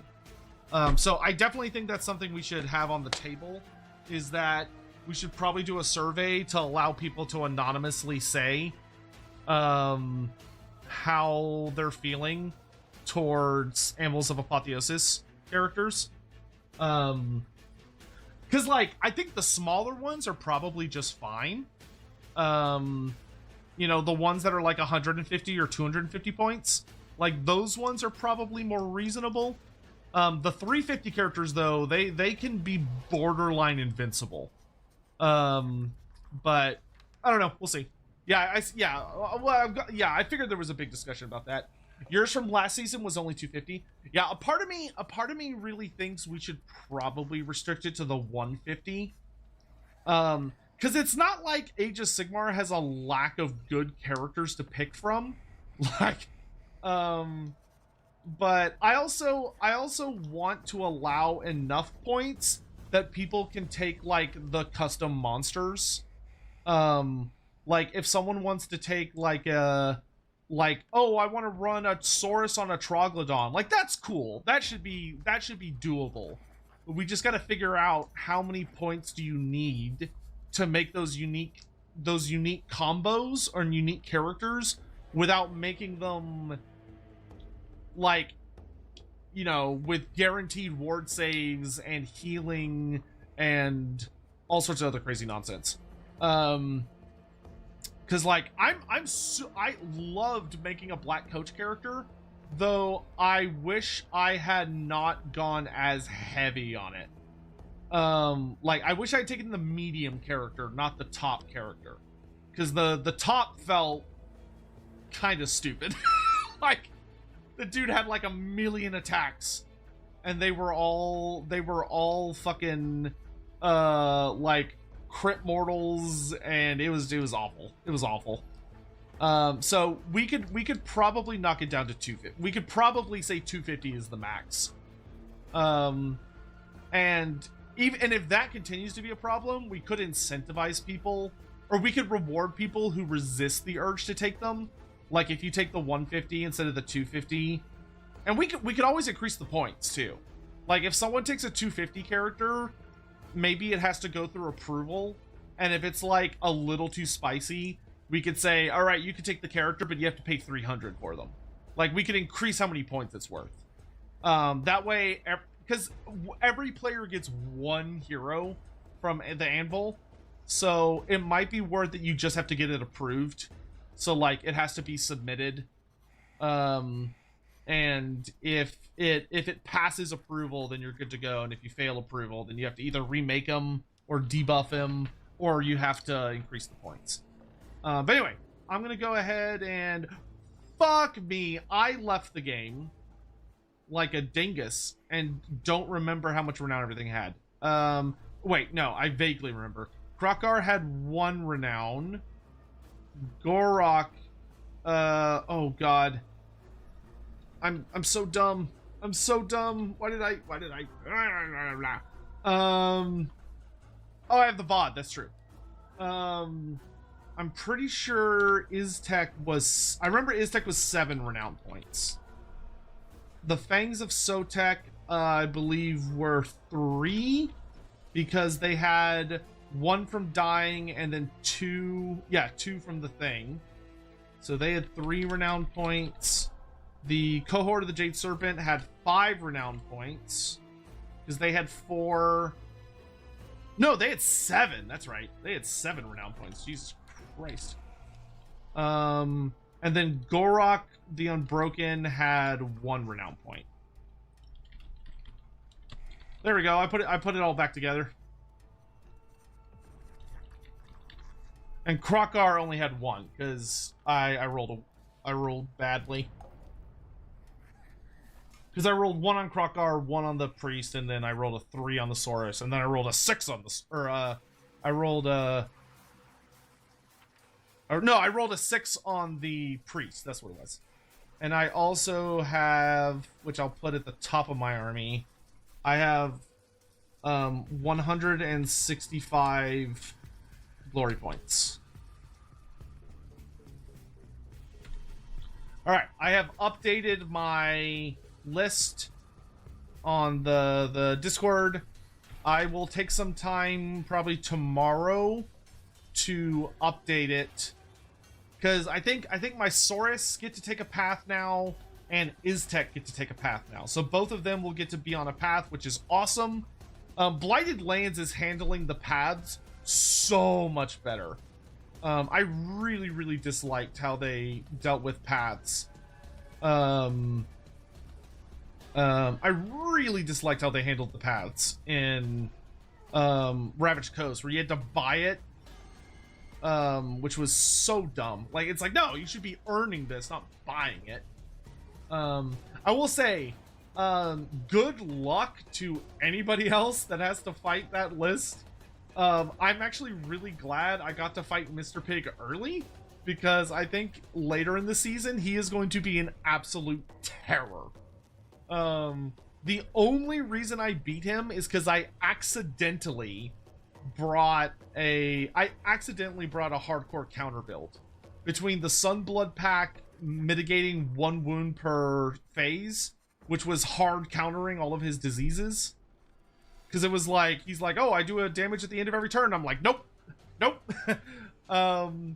And also Emerald Life Swarm, MVP, getting that Emerald Life Swarm out where it was able to, like, Krokar being able to heal using Incandescent Rectrices, and then the Swarm able to jump on him and heal him for another auto 3. Like, holy moly, I got so lucky that my list was accidentally designed the way it was, because it hard countered what his list was relying on. Because Krokar should have died way before that. Like, Krokar should have taken a, like, if it hadn't been for that, it would have been forcing me to use so many command points to, like, constantly rally. If he had had a wizard, or if he also had a number of bad rolls. Like, he had some bad early ward saves, and he also, I think he failed every single banishment roll, which was a miracle for me, because those were all 7-ups. So, like, I think he rolled 2 or 3 of them, and he failed every single one, which is not statistically likely. Anyway, I'm gonna get out of here, my dudes. I really appreciate you all joining me for the game. I hope you had fun. I gotta go to bed because we got Lorebeards! We got Lorebeards early in the morning, where we're gonna be with Andy. We're getting back with Andy. He's returned after years away. Odysseus has returned. Oh yeah, failing the charge with his knights. Yeah, that was rough. Though that might not have helped him as much as he thought. I wanted to take the fight on my side of the battlefield so that I could get the buff from Quetzal, so I would have been ignoring a lot of his rend, but I think ultimately it would have helped him in the long run. Anyway, so thank you all so much for watching. I'm gonna go to bed because I gotta get some rest for tomorrow, so that I'm like all back. But we're talking about Krokar tomorrow. I'm so fucking excited. I'm gonna send y'all off on a raid. Would y'all rather raid my friend who's playing Lies of P, or would y'all rather raid my friend that's playing Arknights? Do you have a preference? Or we could, or we could raid... Oh wait, no, he just went offline. What the fuck? Okay, never mind. Lies of P or Arknights? Pick thy poison. Never mind, I'm picking for you because I'm tired and I want to go to bed. I'm gonna send y'all off to raid. Yes, P. Piss raid. Piss raid. Don't say that. I mean, you can. If you want to say that, you can. YouTube, I don't know if anybody's online that I know. Oh, Grimby's online. Fuck, yeah, get out of here. Y'all gonna go see the Grimbo. Anyway, I'll talk to you guys later. Thanks so much for watching. Have a good night.